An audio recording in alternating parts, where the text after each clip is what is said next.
Hey, we're the Rock and Roll Express. One Cardinal, one club, and one beer. And that's with Vince and JJ.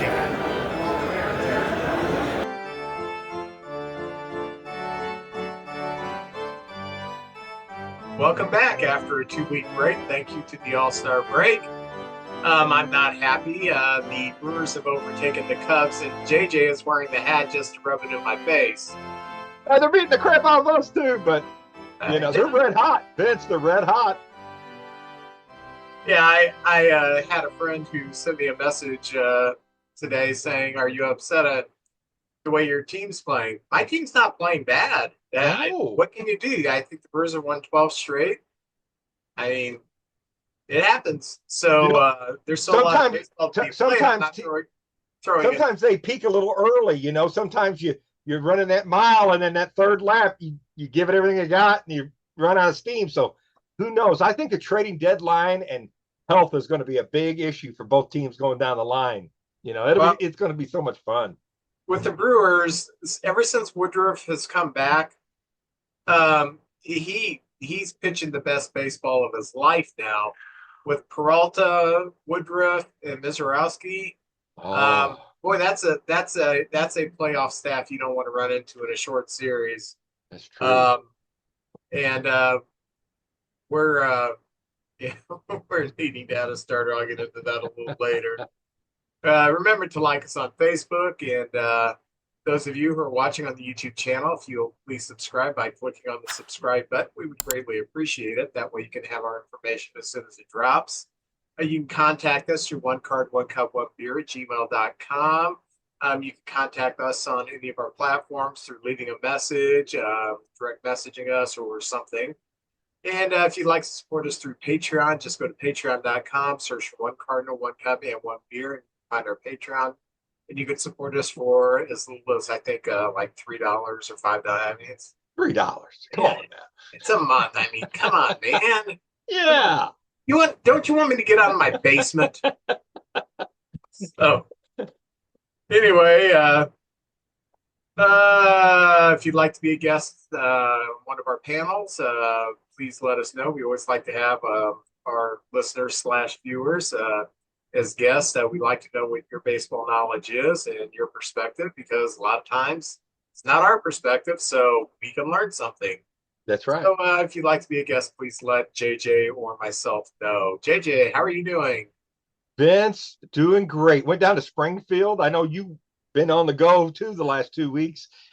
Went down to Springfield, Bass Pro Shop, saw the aquarium, never went in there. Absolutely beautiful. If you get a chance, do it. Ate some barbecue, putt golf, saw the Springfield Cardinals and a couple of our number one draft choices in that outfield. And they played the Twins AA team, and I saw some of their number one draft choices looking pretty good. So the Springfield Cardinals lost, but it was a good time. And I know you go down to Springfield quite a bit too. It's a nice little ballpark down there. Yeah.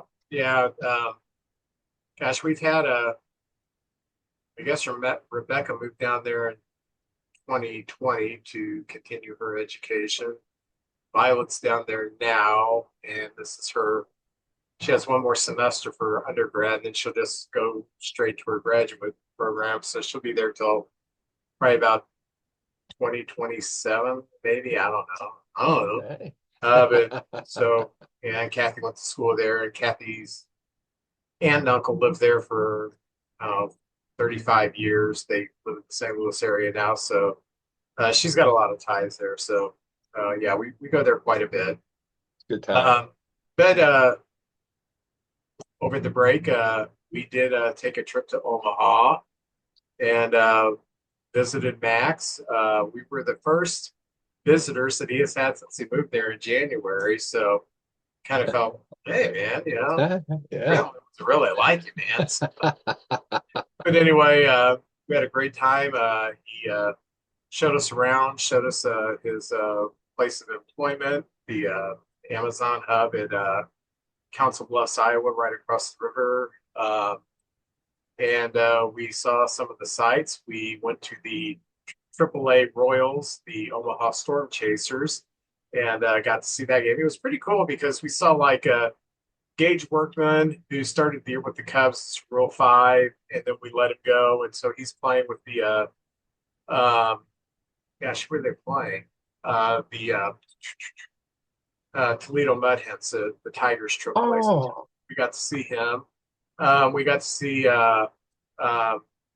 former Cub Thomas Nito. He was catching for the Mud Hens. We got to see former Brewer, what's his name? Weimers his last name. Anyway, yes. we got to see him playing for the Storm Chasers.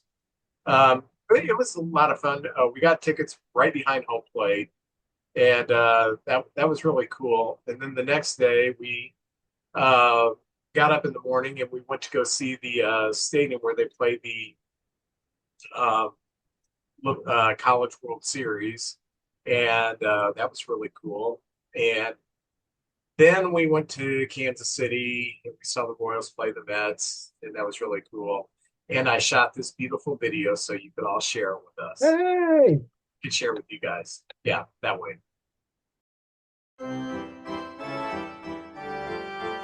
We are on our way to go watch the Omaha Storm Chasers. Kathy, are you excited? I am so excited. Are you more excited for this than to go see a Cardinal game? Shucks, well. And here's Max driving to the Storm Chasers game. Hi. Max, what have you been doing since you got fired from one Cardinal, one Cub, one beer? Working my second job. Okay. Mostly. All right. Yeah, we have people ask about you every now and then, and we just explain we had to fire you. I'm sorry. The allegations, I could not beat them. Yeah. Very sad. All right, let's go Storm Chasers. All right, we are right behind home plate. Check this out. Coming right at us. Thank you, Max, for the home plate tickets. We have Kevin Biggio right now. 3-1 count.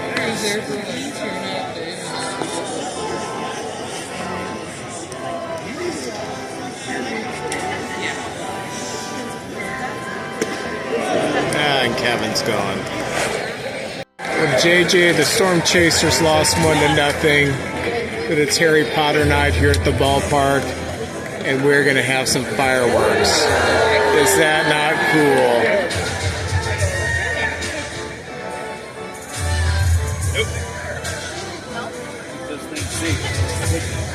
Remember, kids, do not do this at home.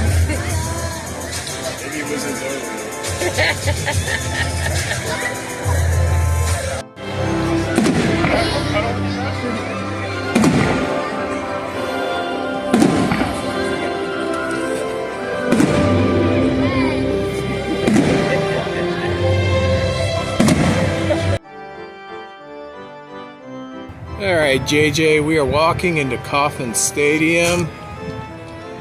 We're a little late. We've had a long morning. But Kansas City Royals, here we come.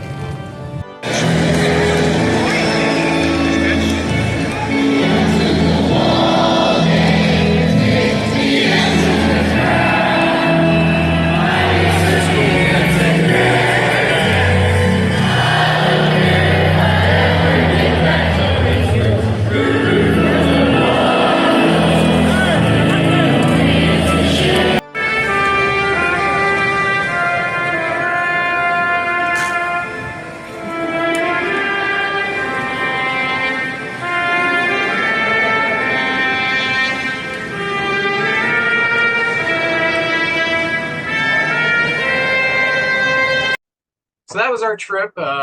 Very cool. Yeah, we had a blast. With his work schedule, he probably won't be back until about October. So I am glad that we got to go visit him a couple times, or one time during the summer, and doing really good. I got two questions. Does he like living up there? Has he settled in, or is it just basically him just working, sleeping, and doing it over and over again? Does he like it up there? He likes it up there. He's got friends at work. He's become friends with both other managers and people that are working below him. So, sometimes after work, they'll go out for dinner and stuff like that. So That's cool. he's got that social group going. Max is kind of like me. He likes his alone time. So he's doing a lot of fishing up there and he likes to fish alone. So he's showing us all his fishing spots, which was really cool. And he's really liking it there, adjusted there. Omaha's bigger than I thought it was. There's about 1.5 million in the metropolitan area. Okay. So culturally, there's a lot of stuff there. I was like surprised. Wow, that's pretty cool. So I've never made it there. Very cool. And what about Kansas City?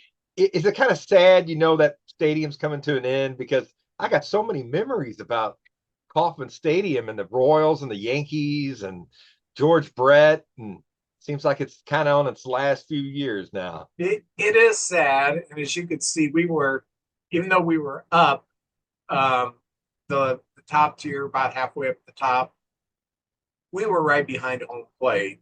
So we had a beautiful view of the waterfalls and the park. Park is so beautiful. I know that some people don't like I-70 as you look in the outfield. Hey, it looks kind of cool looking because I-70, Adams Park Hotel, stuff like that. Stuff when I was a kid, I would see when I would watch the Royals play in the playoffs. Yeah. And then when I moved there and started going to games there, I was like, oh, this even looks a whole lot cooler live. But I think that's the first time I've been to a game in Kansas City since '90. So it's been a while. Oh, yeah.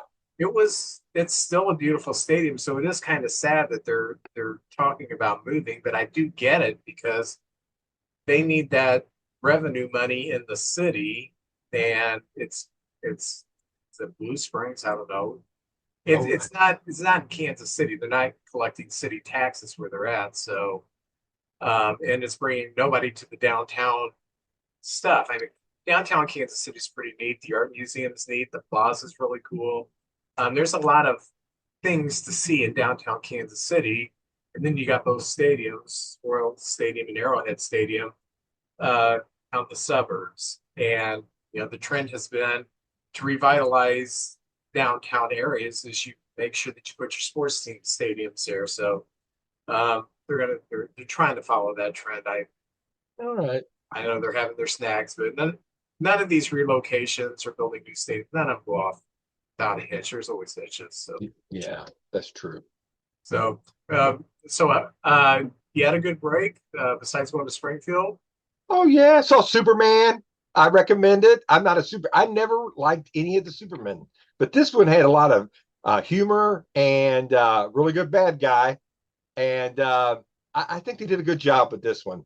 So that was basically it. I've just been working and went down for a 3-day weekend and spent it with Faith and Brody and his girlfriend, and some of Faith's family was down there and met up with us. So that was basically it, Vince. I've just been working. Yeah, same here. I'll tell you a good movie we saw. I wanted to see when it was out in the theaters, but finding time wasn't working. But I think it's on HBO Max now. Okay. Have you seen the movie Sinners? Seen the previews, but I've never watched it. Fantastic movie. Okay. I've seen some people say that it was the best movie of the year. I've seen some people say it's the best movie they've ever seen. Wow. It's really good. It may be the best movie of the year. I don't see a whole lot of movies anymore, not like I used to. You want to know what? When you're in a bad marriage in the 90s and you just can't stand the sight of each other, you watch a lot of movies because you go to Blockbuster because as long as I'm watching a movie, I don't have to interact. So, bless your heart. We didn't have air conditioning. There was a couple of years we didn't have air conditioning. So on the hot summer days, we go to the movies at night, and they had air conditioning there. So, we'd, go to the cheaper show and just sit there, soak up the air conditioning and watch a movie. That's kind of how we've spent a lot of our summers. well, I don't want to give away the movie. The movie is really good, really well acted, really well written, and I just enjoyed the heck out of it. And it's a horror movie, but it's an intelligent horror movie. It isn't, there's not jump scares and stuff like that. I didn't sit there and think, gosh, I'm going to pee my pants right now. It's not that kind of horror. It's very intelligent horror. And I like my horror movies to make sense. I don't like, oh my gosh, like the commercial, let's hide behind the chainsaws. I don't like that. I like it when people do logical things that they would do in such a situation. That's why I love Halloween, because everything that Jamie Lee Curtis character does, that's exactly what I would do. Save the children, try to hide, get away from this maniac. Oh, yeah.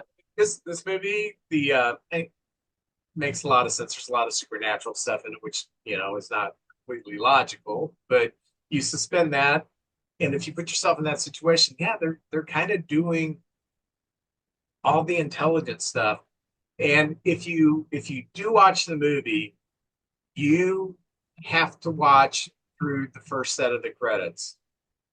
And this is just something they've thrown on there to kind of give you entertainment.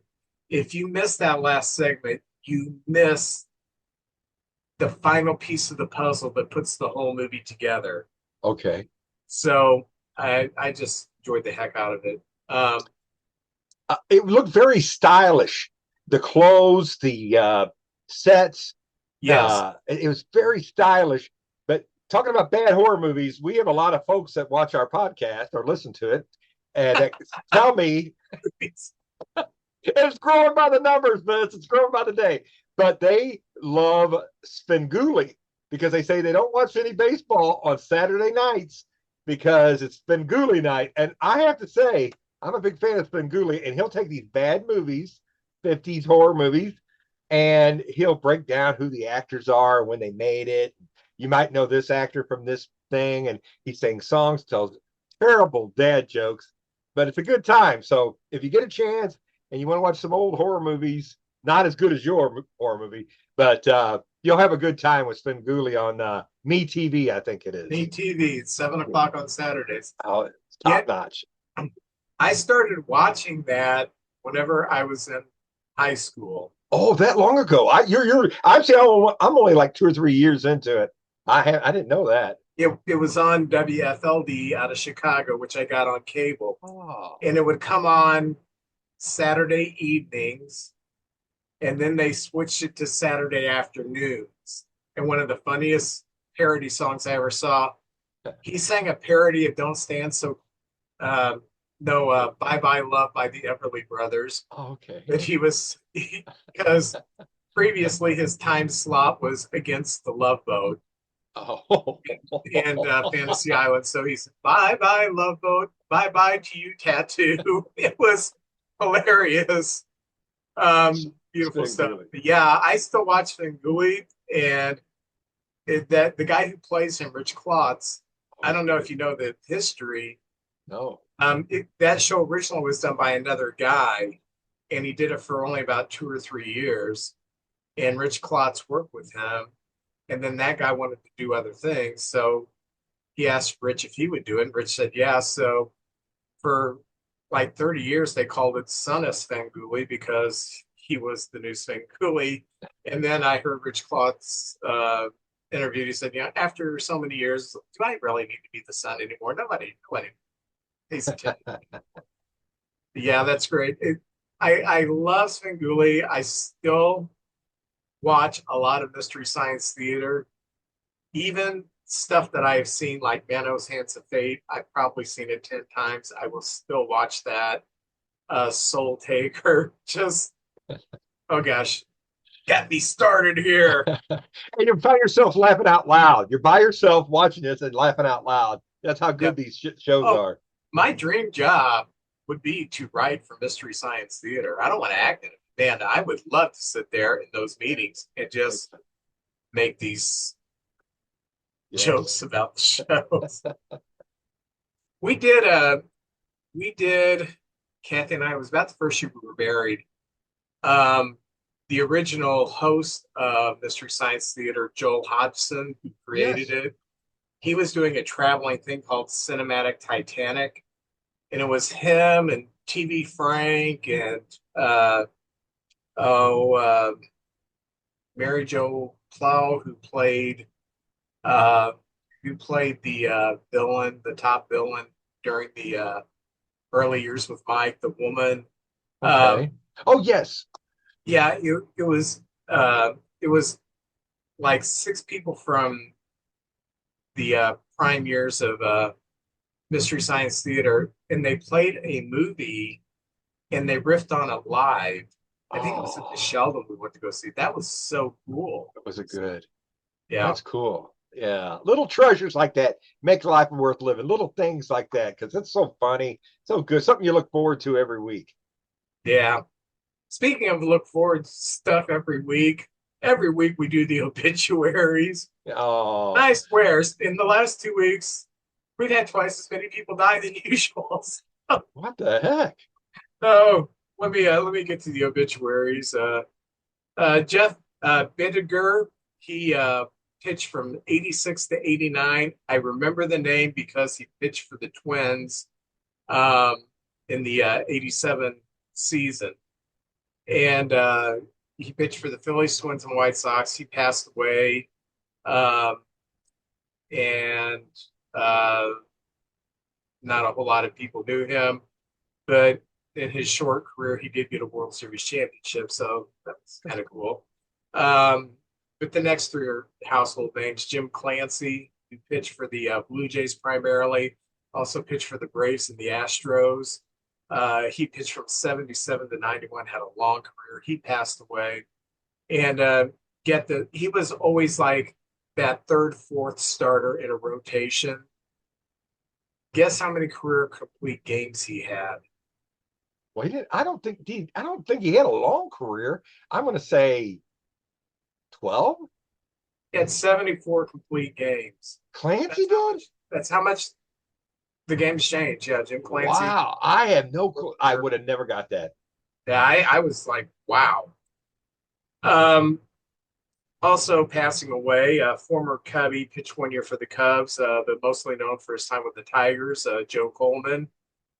Pitched 65 through 79. Those of you who are Padres fans probably remember that his father, Joe Coleman Sr., was the former pitcher in the major leagues, and he also did the color commentating for Padres games for a long time. Yeah. But Joe Coleman Jr. pitched from 65 to 79, mostly with the Tigers. Two-time 20-game winner, had an excellent career. And I think it was about 77, 78. He pitched like mop-up role for the Cubs. So he passed away. And Cub legend Lee Elia passed away.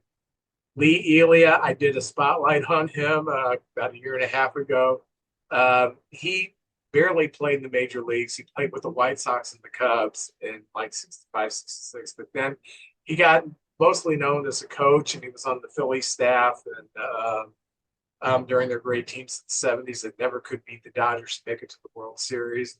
But the Cubs hired him as a manager in, I believe it was 80, and he had the infamous rant that said that 90% of the world's population works for a living, the other 10% comes to Wrigley Field. But anyway, that was the obituaries. Any memories of any of these players?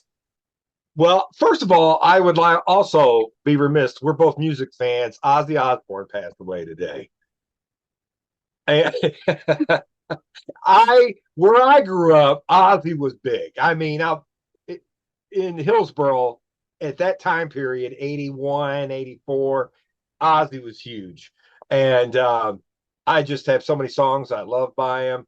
But to be honest with you, Vincent, this is me being honest, I'm surprised he made it this long. I mean, he outlived Whitney Houston and Prince and all these people that you thought, oh my gosh, Ozzy, this might be his last go around the sun. But no, I think he lived to be 73 years old. So He was 76, wasn't he? 76? My gosh, how about that? But he just had his final concert not long ago. But anyway, I'm going to mention Ozzy because a lot of people I grew up with were big. Everybody, if you went over to anybody's house and they had more than 10 albums, usually they had Fleetwood Mac Rumors, they had Blizzard of Oz, AC/DC, Back in Black. These were just standard albums that everybody had back in those days. REO Speedwagon, High Fidelity. These, those were the standards, back in those days. Yeah, I wasn't really into the metal stuff whenever I was younger. I was born to, I guess, what you would call pop, hard rock, but the metal stuff, there was some of it that was okay. But as I got older, I started getting more into metal. I'm still not into like thrash metal and death metal. Like I could do without that. But and I'm hair metal. I like that when it was going on. But then it's, I hear hair metal. Oh gosh, I'm so embarrassed. It didn't age very well. The hair metal, the ballads, they didn't really age real well. Yeah, those songs. But there's some that I like. I love Metallica, big Metallica fan. I even like the album Saint Anger. I know people are going to throw things at me, but I even like that album. So, but rest in peace, Ozzy, or wherever you went. Yeah. Plus the Prince of Darkness. I don't know, but Eli, I only knew him as on the baseball cards as a coach on the Phillies, like you said, and the manager of the Cubs. He was a fine fellow to me. I didn't know really much about him. Back in them days, we didn't have social media, so you really only seen him if the game was televised and the Cardinals and the Cubs were playing each other. Oh, there he is right over there. But Jim Clancy, know him from his baseball cards, and Joe Coleman. I got a few of their cards, but really, I didn't even know the numbers. I just knew what they looked like and what teams they played for. That's basically it. And I tell you what, Vince, we're getting older, man. A lot of the guys we grew up watching, they're kind of leaving now. We're getting old. Yeah, I look at my people I graduated with, and I think we're about at 15% of us have passed away, and really? Not even 60 yet. And some of them have been, like cancer. Some of them have been accidents, a couple suicides, and I think of that. Here we are talking about metal, and I'm going to go with the opposite. I think of that Statler Brothers song, "Class of '57," which was one of my mom's favorite songs. So great song. When you listen to the lyrics of that, it's so raw. Talking about, this guy works for Sears. This guy or this lady plays piano at the Presbyterian church, and somebody's selling real estate.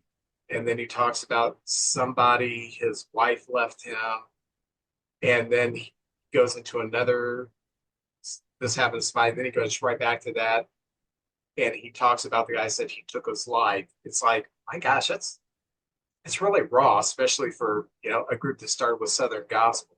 Right. Yeah, I don't know how much you're into the Statler Brothers. I mean, I love the Statlers. I love the Statlers. Like the song,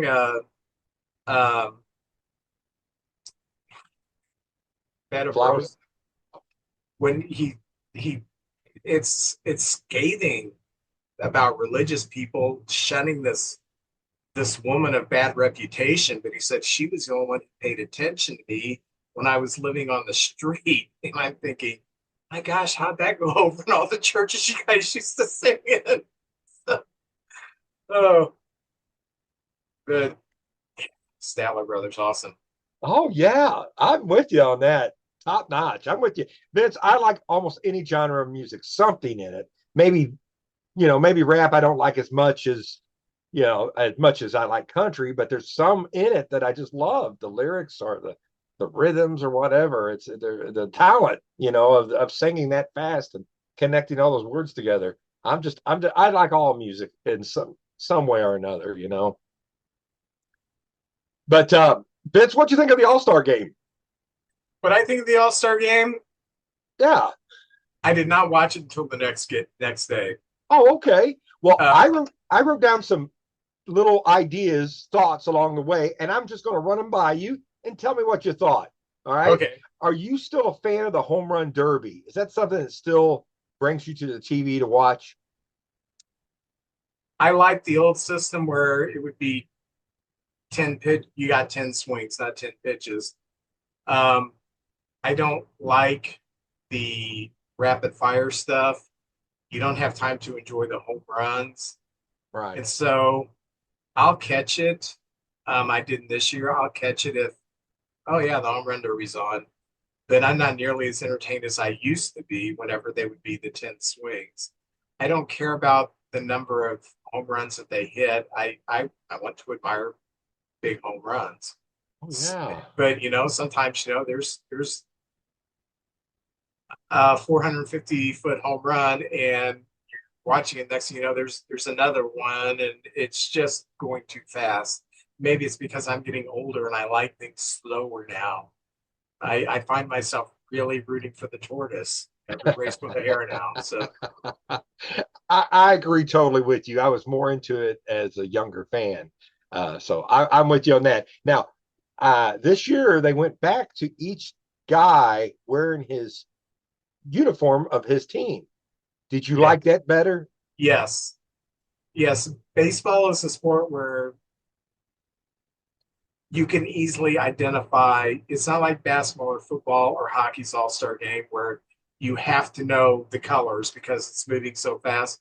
Baseball's moving slow. You know the guys on your team. You know who's on offense, who's on defense. There's no reason to ever have them in the same uniforms. I know we complained about it last year, and look, they listened to us. That we got the power of the pen right there, Vince. I'm Right. with you. And I think you're besides the name on the back, and this is not my thought. I heard this, but you're representing your town and your fans and your region, and and there's Brittany Donovan. He's wearing the Cardinal uniform. All right, Brennan, and you're just seeing your guys out there with all these other guys. And Vince, I'm with you on that. Let me interject this. The difference between baseball and football and basketball, hockey's kind of in the same realm as baseball. The uniforms are iconic for some teams, and Yes. you want to see the Cardinal uniform. The Cardinals will bury it, but that's the Cardinals. You know what the Yankees are. You know what the Red Sox are, the Cubs are. You want to see those iconic uniforms at the All-Star game. At least I do. I'm with you, Vince. I'm with you. When they do that roll call, the guys are standing on the foul line, and you get to see all these. And of course, you're in Atlanta, so they're booing all the Met players. Just good-natured fun. That's what it's all about.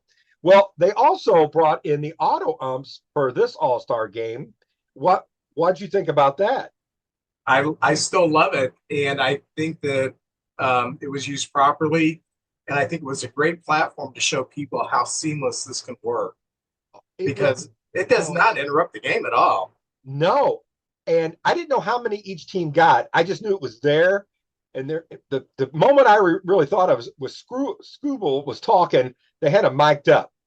And he was talking, and he threw a pitch, and him and Kyle Riley, who was also mic'd up, both at the same time patted their heads like, hey, no, that was a strike. And sure enough, they brought it to square, and boom, it was a strike. And case closed, And you're right, it was seamless. It seemed like it took 5 seconds, something like that. And then we could go on and play. So I didn't know how many each team had, but I'm with you exactly. That I like that in the game. All right. All right. We're in Atlanta, and each city has its own. They want to show their stars or their music or whatever. They had a big musical number at the beginning. I think it was Kane Brown sung Georgia, and they had some rappers, and they were all right. And then you had the Zach Brown band singing the national anthem. Did you enjoy the pregame with all that on the field? I did not because like I said, I watched it the next day, just fast forward. Oh, you fast forward over that.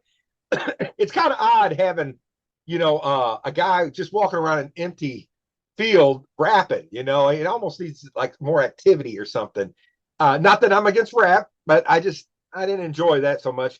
Kane Brown did fine with Georgia, and Zach Brown band sounded fantastic with the national anthem. So I thought that was very cool. I'm just not big on concerts at sporting events.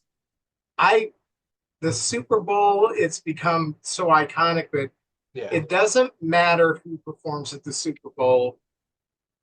They're going to get mud slung on them. I've never seen anyone say, I've never seen uniformity say, boy, that was great. It's either that is the worst thing I've ever seen, because it depends on what your taste is. I don't know. Hey, there's an ant in here. Oh, I thought it was Bing Bong. No, you would know him. He's a little bit bigger. A few years ago, about 15 years ago, when the Rolling Stones played halftime at the Super Bowl, the younger fans hated it. And I get Really? it. Younger fans aren't into that. My kids, they wasn't into the Rolling Stones. And then, I remember the year that, what's his name? Like Prince or Michael Bruno Jackson. Mars did the halftime show. And he requested that Red Hot Chili Peppers perform in it. Oh, yes. The younger people love Bruno Mars, and what's this old band doing here? The older people was like, hey, the Red Hot Chili Peppers. Then they found out that the Red Hot Chili Peppers were lip syncing because they didn't have enough time to prepare, because it was kind of thrown together. So then go, oh, well, yeah, they're just Belly Benelli. You can't win. I think the last time that I saw a halftime show that everybody said, hey, that was good, was when Prince did it. But Yes. Prince won't do the halftime show anymore. I don't know why. Yeah. He's been very out of the picture. I don't know what's going on with him. Yeah, that was a great halftime show. I thought Michael Jackson's was pretty good, and I don't know. It depends on the artist, of course. But Tom Petty, I enjoyed that one. There ain't been many I didn't like. Springsteen, I you think expected so much. I think we can both agree that we are standing abreast with the Janet Jackson performance. Boom! There you go. See, that was a classic. That's the way to wrap that one up. Well, did you like the players being mic'd? They had Scooble and Kyle Riley, Clayton Kershaw, and PCP were mic'd up during the game. Huh? PCP is angel dust. I was thinking of Ozzy Osbourne still. See, I still had Ozzy in my head. I'm sorry. PCA, not PCP. I like it in an all-star game to get players mic'd up. I don't like it during competitive games. I'm with you. I'm used to it now. But during an all-star game, I think it's fine. And I will give some props to PCA. I thought he really represented very well. I think, gosh, man, when I was that young, they would have said, Mike, yep, I play baseball. He's out there philosophizing. But yeah, I love that. And I love the mix that they had. Scooble, who is now an established star. You have Kershaw at the end of his career, so he's got a different perspective. PCA, who is just shot onto the scene. And who was the fourth one? Kyle Riley. They had him and Scooble together. Yeah. So I thought the mic up for the All-Star game was pretty good. There was a moment where Clayton Kershaw, they were talking, and he's talking to John Smoltz, who's in the booth, and he says, what do you want? And he goes, throw him an inside slider. And he goes, I don't have a slider. They were talking. He goes, I'm gonna throw him some cheese. Man, he reached back and whipped one in there. It was a little high, but that was so cool. And then I think the defensive player of the game was Kyle Tucker out in left field, sliding and catching that ball, and you could hear the excitement in Kershaw's voice going, oh my gosh, man, that was great. So, that was really a kind of a neat thing. And I'm with you, just the All-Star game, that's fine. I don't like doing interviews during the game either. You've had all this time to talk to the players, talk to them before, talk to them after, but let them play the game. But in an All-Star game, that's fine. Also, I noticed this. What do you think about Miz making the All-Star team? That was a big discussion. He'd only had 4 starts or 5, and here he is. They put him in the All-Star game. What did you think about that? I thought that was terrible. You have players who are having good years who've been playing and have earned it. And this was nothing but a PR thing, and I don't like when they put someone on the All-Star team for just a PR thing. And I get it. You want to show this next generation we've got, but starting with Paul Skeens, who has less than 35 MLB starts. You had PCA starting at center, and there was plenty of the new Young. generation represented. So I thought, come on, man, give it to someone who is more deserving. Anybody can go on a 5-game roll, and it happens. Dave Lemanchek, no. Jim Garvin, when he pitched for the Blue Jays in their first season, he started the year 7-0, and he ended like 7-16. And anybody can have a good role, and I thought, okay, Skeens last year making the team, but he had about 12 starts. Yeah. He had more of a track record. And this guy has 5 starts, and in one of the starts, he got lit up. So I didn't like it. Yeah, I'm with you too. That's what I thought at first, and then I heard all these radio shows going, "No, we want the very best out there." But I don't know if you can prove you're one of the very best in that brief little 5-game window.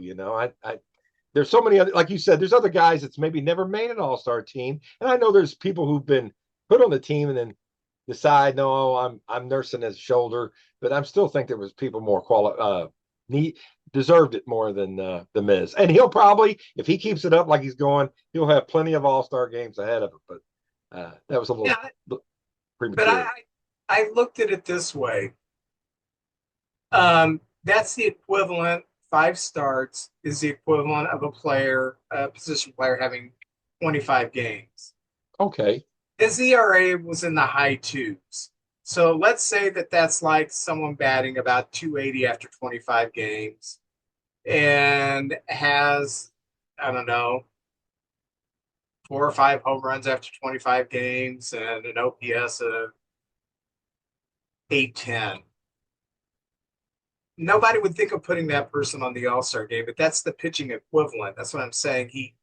It's not like he pitched 5 straight shutouts and is unhittable.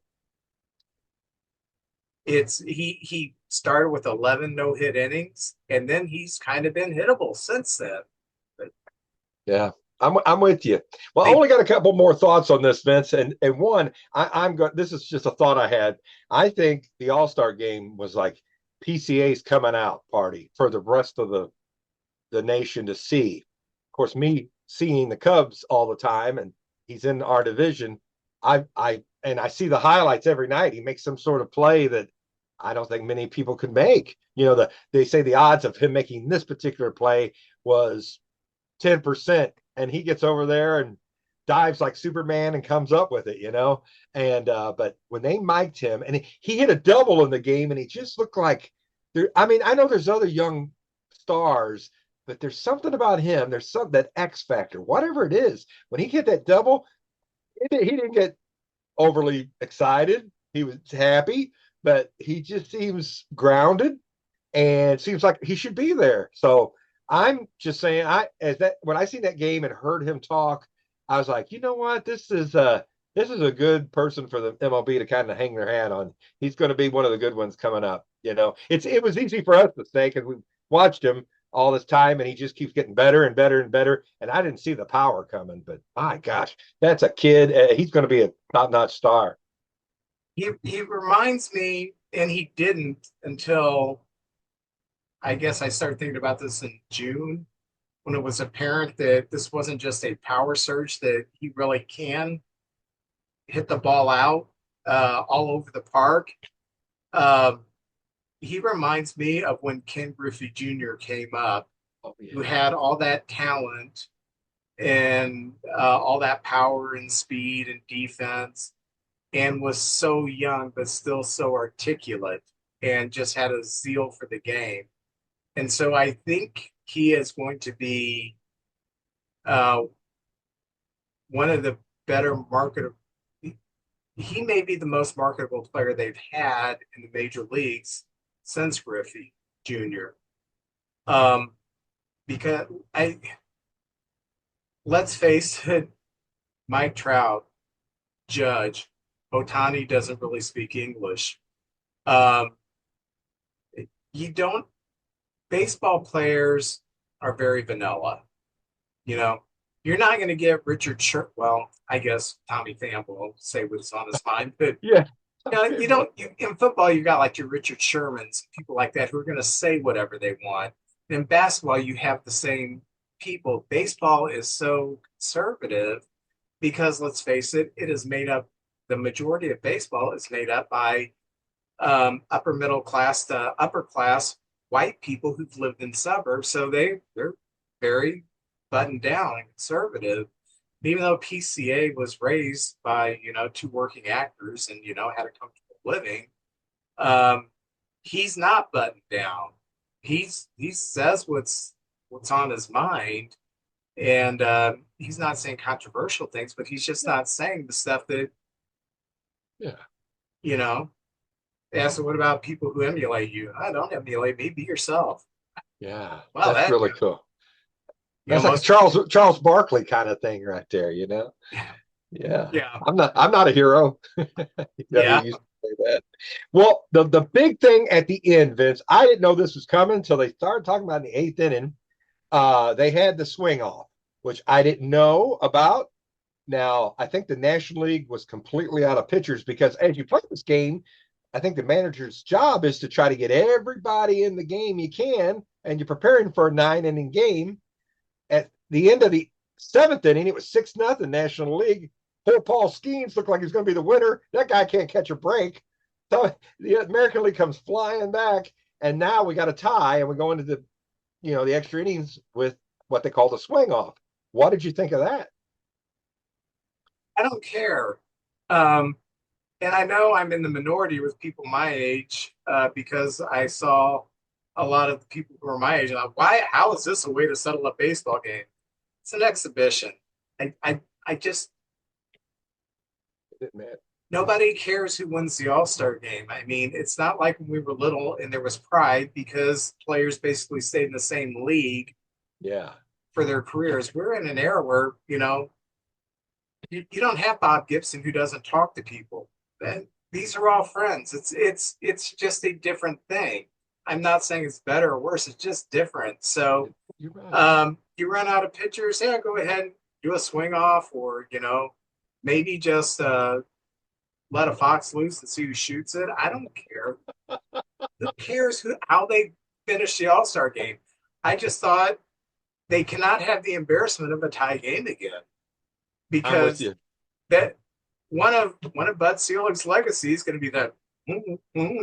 And what was it, 20 years ago in the All-Star game when he's just, what to do? They're not pitchers. I guess tie game, That looked really inept for your leader just to be shrugging his shoulders like, I don't know what to do. So at least now they have a plan. This is what we're going to do. And it does allow for everyone to get into the game, and you don't have to worry, what am I going to do if we go to extra? And then I know people were upset because Otani and Judge weren't there. I don't care who the swing off is. Kyle Schwarber hits 3 home runs.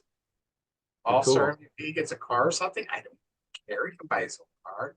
But I just kind of felt like, well, it to me, it's like a spring training game. Spring training game is tied. Both teams decide whether or not you want to play another inning. I think I've seen enough of my pitchers. Or I want to get one more pitcher in the game. Let's go one more inning. I want to see somebody. So I kind of look at it as a spring training game. I watch spring training games. I'm entertained by spring training. I want my team to win, but I don't care if they lose. It's a spring training game. I'm just watching individual players. Same thing with the All-Star game. I'm watching individual players. I don't care who wins or loses. And if someone had a bet on the game, or something like that, I'm thinking, All-Star game, go ahead. That is a stretch to bet on that. Yeah, that you're right. I at first was not keen on it. I was like, what are they doing? And then I saw they had a Marlin kid, and I was like, I don't even know who that is. And I knew the National League had a little advantage because you had Schwarber and Alonso, the back two. But I turned out I loved it because the players were on the field, they were cheering their guys, and it was almost like little leaguers, like these grown men, these very wealthy athletes, and we're sort of like a bunch of little leaguers, just loving the game and cheering their guy on. So it was fun, and it is an exhibition, but still, I'll come away with Schwarber hitting those 3 home runs, and that's probably the Kyle Tucker catch and seeing Kershaw get to leave the field and tip his cap to the Atlanta fans. Probably the 3 things I'll remember from that game. Well, I think both Donovan had a couple of hits. He represented very well. Tucker with a catch, PCA with a double. I know he hit a double. And I thought we had a good showing. I mean, I've watched the All-Star game some years when you watch the Cardinals and Cub players combined to go 0 for 9 with 6 strikeouts, so these our teams represented good. I do think it did show there's a tremendous gap between the talent in the National League right now and the talent in the American League. And that's because you have the Phillies, the Mets, the Dodgers, the Giants. You have teams who the last few years have really opened up their wallet. And in the American League, you basically had the Yankees. And then it's been like every other team has been even like the Astros, they're like trading off stuff, so it showed that the National League right now definitely has the better talent of the 2 leagues. We had Jim Turner on at one of our group chats, and he was saying that he's like it shows you right now how superior the National League is to the American League right at this moment. And you're right. You're exactly right. But hey, it's over. It's time to roll into the final half months. Oh yeah, unofficial second half of the season, but my gosh, it's going to be fun. We've got so much going on, Vince. We got the All-Star game. We had the draft. We had, now the pennant chases. We've got the Hall of Fame coming up and the trading deadline. All this in this little window. It's gonna be fun. Well, let me get into some transactions. There's not many people of note. Jake Berger is back on the 10-day IL, strained left quad for the Rangers. Jake has had an up and down season. I mean, literally, he's been up in the big leagues. They've actually promoted him once, fighting injuries, so on and so forth. Former Cub, Jesse Chavez, has been DFA'd by Atlanta, and he did not accept his demotion, so he's a free agent. Trevor Cahill, who pitched for the Cubs during the 2016 season, won a World Championship ring with them. I think he once won 20 games for Oakland. He officially retired, even though it's been a few years since he's pitched in the big leagues. I think it's with some team trying to latch on pitching in AAA.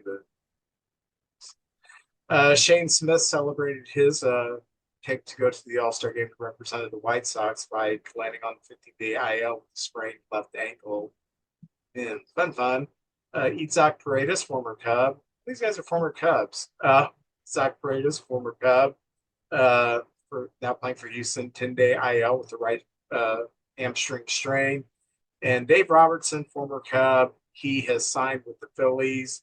He has been waiting all year long for somebody to reach up. I've heard some people, Gord Whitmire, he's saying, the Cubs should have Dave Robertson. Yeah, Dave Robertson's 82 years old. I mean, Price throws a great curveball. He'll probably help the Phillies, but I think he was asking for $10 million, and the Cubs were going to pay $10 million to a guy at this stage of his career. It's kind of a gamble. So that's the only transactions I have. We've kind of talked about the news that I've got down. You got anything else to talk about? Yes, I do. I don't know if you heard this. Not everybody's got money like the Yankees and the Phillies, But the Royals are bringing up 45-year-old Rich Hill, and I Pitching know, against the Cubs tonight. and he's pitching against Cubs. So me and Brody were like, "Oh, come on, Rich Hill." No, I'm sorry, but it's a great story. A 45-year-old guy went down in the minors. He's been around a long time. This is his 14th team. He ties Edwin Jackson for the most being on the most teams, and he is the oldest Kansas City Royal since Gaylord Perry. So it'll be fun. It's a great story. Maybe this is a one-time thing. I don't know, but it kind of shows you where the Royals are at right now. They're kind of they're banged up, and all teams are banged up this time of year. Nobody feels sorry for anybody else because we all have our injuries. But Rich Hill is making a start tonight against the Cubbies, and the way the Cubs hit, I think the over and under is 7 runs, and I think you guys are going to go over 7 runs tonight. But we don't hit left-handers. Oh, see, we got the same problem, Vince. We No, can't hit. that's a league-wide problem. Is it okay? All right. It's not just us and you. It's not just you and us. Okay, top of the second. It's 0-0. So he made it through the first, huh? yeah, he made it through the first. He's facing Matthew Boyd. Boyd's pitching great right now. Oh, Boyd has been fantastic. Let me see what we did against him in the first inning. All right. This is kind of fun. On the spot news. Warner led off with a hit. Then Tucker struck out. Suzuki walked. Kelly did something to get out, and PCA did something to get out. So he tiptoed through the minefield right there. One inning in. How about that? Well, also the Brewers. We were talking about our division. The Brewers, since May 25th, are 34-12. And Vince, they lose all their. They lost Earns. We've done this many times. Adames at short, Hader in the bullpen, Williams in the bullpen, and here they are, 34-12 since May 25th. I don't know how they do it. I think their coach should get manager of the year. They've been phenomenal, and they call themselves the average Joes. Like the coach said, most people can't name 5 guys on our team. We're just average Joes going out there playing hard and playing, as a team. Well, whatever they're doing is working, and they've won the division 4 times, I think, in the last 5 years or something like that. So, my gosh, look out for the Brewers. I'm not a Brewer. I'm a fan of baseball. I'm just wearing my Brewer hat because I had it on last night and the Cardinals won, but it's great. I would love to be in. Vince, sometime we need to take a trip to Milwaukee and watch the Cub fans come in there, Cubs and Brewers. Wouldn't that be fun? Down the stretch, getting to see a Cub and Brewer. Burn it down. Burn it down. Oh man. And let's see. Let me say something about the Brewers. Okay. Is it 12 in a row now? It is. I believe it's 11 in a row right now. I think 11. 6 of those victories have come against the Dodgers. Swept them there in Milwaukee and in LA. Yes. So what the heck? Much respect from this Cub fan for them, and I don't think they're going anywhere because they have is as long as Woodruff keeps pitching out of his mind. Boy, they've got those top 3 starters are going to be hard to beat. And they can manufacture some runs. And I tell you, some of their not.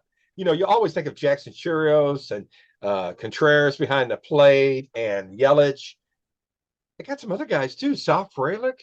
I'm a big fan of that kid. And I don't know if Hoskins is still at first or not, but they've got some. They got some talent on that team. So. Oh, okay. I don't know if you heard this, but Aaron Judge. I almost said Rogers. Vince, I'm not myself tonight. I can tell you, PTP, Aaron Rodgers, but Aaron Judge hit his 351st home run, and he's 6th all-time in the Yankee home run list. Now, when you're up 6, if you're 6th in any team, that's amazing. But with the Yankees, and their top 5 are Ruth, Mantle, Gehrig, DiMaggio, and Yogi Berra. And then 6th is Aaron Judge. So how about that? I mean, we're seeing something special. I just, as a fan, you don't want to take things for granted because, we thought, oh, Nolan Ryan will be around forever, where he almost was, or Bo Jackson, and then that injury hit. So enjoy these guys while they're around because you never know, what's going to happen. Dave Parker, his son, is going to read his speech. He wrote his speech for the Hall of Fame, and his son is going to read the speech. I think, man, you better bring some tissues when his son gets up there to read that speech. So I think that's pretty cool. And I've got 5 guys that are really trending towards getting enough votes for the Hall of Fame. Carlos Beltran is in his 3rd year. He's been eligible for 3 years, and he's got 70.3% of the vote. So looks like Carlos Beltran's headed in that direction. Andrew Jones, after 8 years, 66.2% of the vote. After 2 years, Chaz Utley, 39.8. Andy Pettit, after 7 years, 27.9. And Felix Hernandez, after 1 year, he got 20.6% of the vote. So these are some players to look out for that one day we may be celebrating at the Hall of Fame.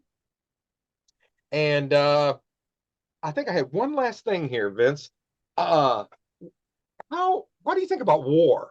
Is that something you put a lot of into, or is it just a fun stat? What do you think about the war stat? I like it. I think it's a pretty good tool to see how a player is doing.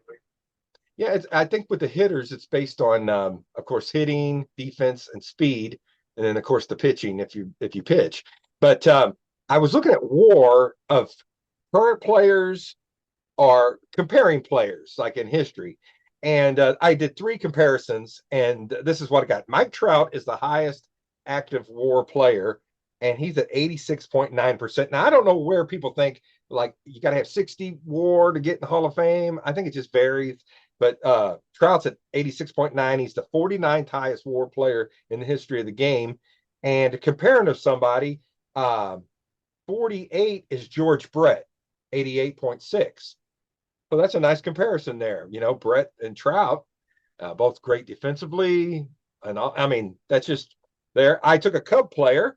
Well, first of all, Pedro Martinez, 83.9 WAR. And he's a Hall of Famer, but Hall of Famer, Cub Hall of Famer, Fergie Jenkins is the 56th greatest player, and he's 84.1. So he's just like a 0.2 higher WAR than Fernando or Pedro Martinez. If you look at these stats, where Fergie just destroys Pedro is in innings pitched, and ERA is pretty close, but that's where he really gets them. And Fergie batted more than Pedro did in his day. So he did put up some good numbers, and he was a much better hitter than Pedro was. And then the last comparison, I'm a big Enos Slaughter fan, and his WAR was 57.5, and that's 225th all time. Well, 224th is Willie Stargell at 57.6, and I was a big Stargell fan too. So kind of shows you how good Enos was. Comparison is Willie Stargell. So anyway, that was just some of the players I wanted to compare because it's hard to say, I wonder how good this guy was compared to that guy. But if you took all their skills and what they did and their numbers, that's where they ended up. But that's not Fergie Jenkins. A lot of people don't give him enough credit. One of the best players ever, right there. I think with WAR, what I like about it is it's fluid. Every year, the criteria is based upon, like, we're looking at third baseman, let's say, it's like, what happened in 2024 with all the third basemen?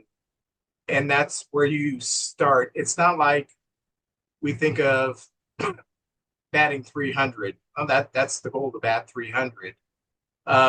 Well, some years it's easier to bat 300 than others. If the ball shoots, you're going to hit more home runs. You're going to have a higher batting average or whatever. If they're allowing the sticky stuff on the ball like they did for a couple of years, you're gonna have a lot less. So WAR does take into account the trends and kind of compares you year by year with this is what was going on this year, and you were 4.2 wins above league average. So I think it's a helpful tool, and it kind of breaks us out of that mindset that, these are some magic numbers that we shoot for. Well, WAR Yeah. kind of blows that out of the water and says, okay, this is a true indication of what you did at this time. It's like comparing eras. It's hard to compare eras because different stadiums, different workout regimens, and game Yeah. just gets different. So I do like war. I'm with you. Very well said, Vince. You've convinced me now. I'm a war fan too. Well, Edwin Starr, he said war, what's it good for? And I just told you what it's good for. He says Everything. absolutely nothing. Say it again. I'm saying, And, no, no, and no. with, yeah, there's some truth to that. Yes. Well, that's it for my general baseball news, Vince.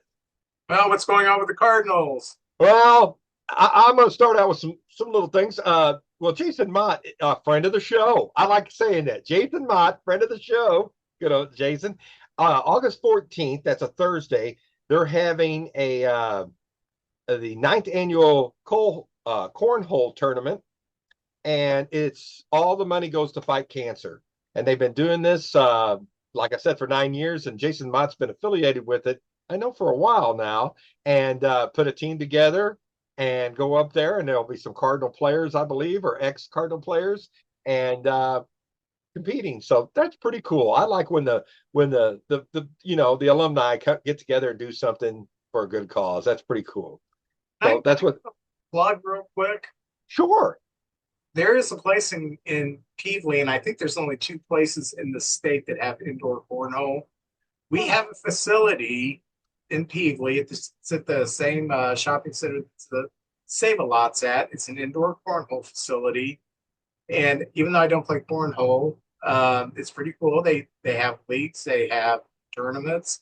Or if you just want to get it, go out there and play, you can do it. It's kind of like a bowling alley. There's some times where Yeah. there's leagues going on. Other times people are just out there messing around.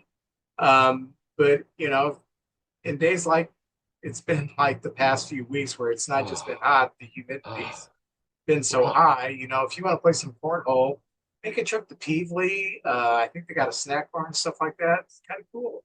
That's great. What's the name of it, Vince? You know? Cornhole Central, I think. Okay. Well, there you go. All right. Well, I'll have to check that out. While the Cardinals have been on the road, the Savannah Bananas invaded Busch Stadium.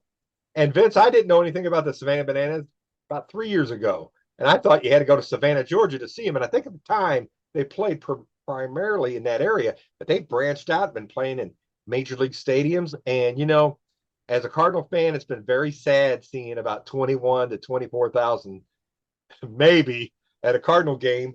But when the Bananas came in for a weekend series, it was like 44, 45,000 people packed in there all around the stadium. There was this excitement. People compare them to like the Harlem Globetrotters, but people say if you go, you never see the same show twice. And it's a different kind of scoring system and just good, fun baseball and entertaining, and the fans love it.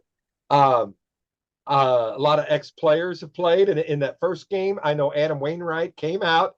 He didn't have much on the arm anymore, but he could still throw a curve, and he got one out. He got up a hit, he got an out, pop up. So that was kind of cool to see. And the next night, Lance Lynn and Jason Isringhausen came out and pitched in those games or participated.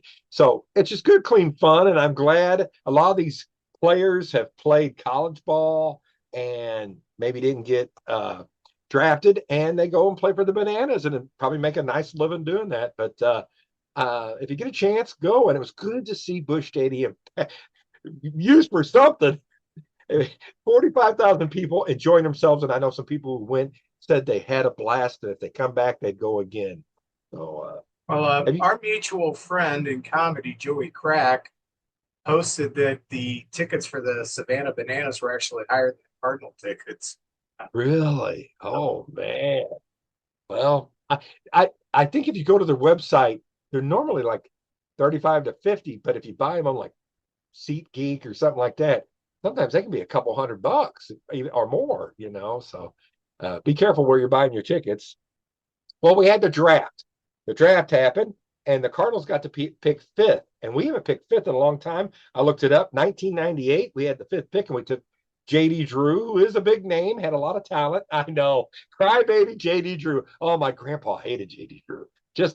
You just always seemed like he was hurt, or I don't know. I never seen some guy with so much talent and just do little things like to annoy you. He'd be running around the bag, and instead of looking at the third base coach, he'd be running with his head backwards, looking to see where the ball was. And you're like, "What? Look at the third base coach." But anyway, so we had the fifth pick, and I think we got lucky. I think somebody just fell in our lap. Randy Flores, who was a pitcher with the Cardinals, and now he runs his team, does the draft now, picked a left-hander, Liam Doyle, and he was the SEC Pitcher of the Year, and he's got a lot of attitude, kind of an Auerbachsky kind of ferociousness. He throws a great fastball. Maybe we'll have a hit-and-miss pitcher. I don't know. The draft, you see these players, and everyone you think, oh, he'll come up here, but sometimes some of them never make it to the pros. So we'll see. But he played at Tennessee, which SEC is a lot of competition there. The coach was a St. Louis kid that played, I believe, at Springfield, and then he went and became a coach at Tennessee, and now he's the manager. And so he's a St. Louis guy, so there's a little connection there. Well, we took him in the first round. In the second round, we took an outfielder from a high school in Tennessee, Ryan Mitchell. Of course, he was great in high school, but some of these players out of high school we might not see for, 3, 4, 5 years. So anyway, that was our second pick. And then we had a compensatory pick, and we took a right-hander from the University of Tennessee, Tanner Franklin. So we got 2 pitchers and an outfielder in the first 2 rounds, and I think them guys will be down there at A ball and our rookie ball for the rest of the year, and hopefully we start seeing them making their way up the ladder. Like I said, I went to the Springfield Cardinal game, and I got to see Joshua Baez out in right field and Chandler Davis in center field, and they both look better than the other players. And the catcher, Bernthal, I didn't get to see. He had a big game-winning hit the night before, but he was resting. It was hot out there, so they've been rotating their catchers out there. So I got to see 2 of the top prospects coming up. But just a week ago, Jordan Walker was down there rehabbing. J.J. Weatherholt was there. Toby, the pitcher from 2 years ago, was there, and he got moved up to Memphis. And there was another player, an outfielder that everybody's excited about. He got moved up to Memphis, so I missed all those players. But, man, it was good seeing the young players. And I've seen the Twins. They have a big outfielder who's just got fast as lightning. And I got to see him play, and he looks really good. So that's basically it. At the All-Star break, the Cardinals were 51-46. And if you told me that at the beginning of the year, I've been pretty happy about that.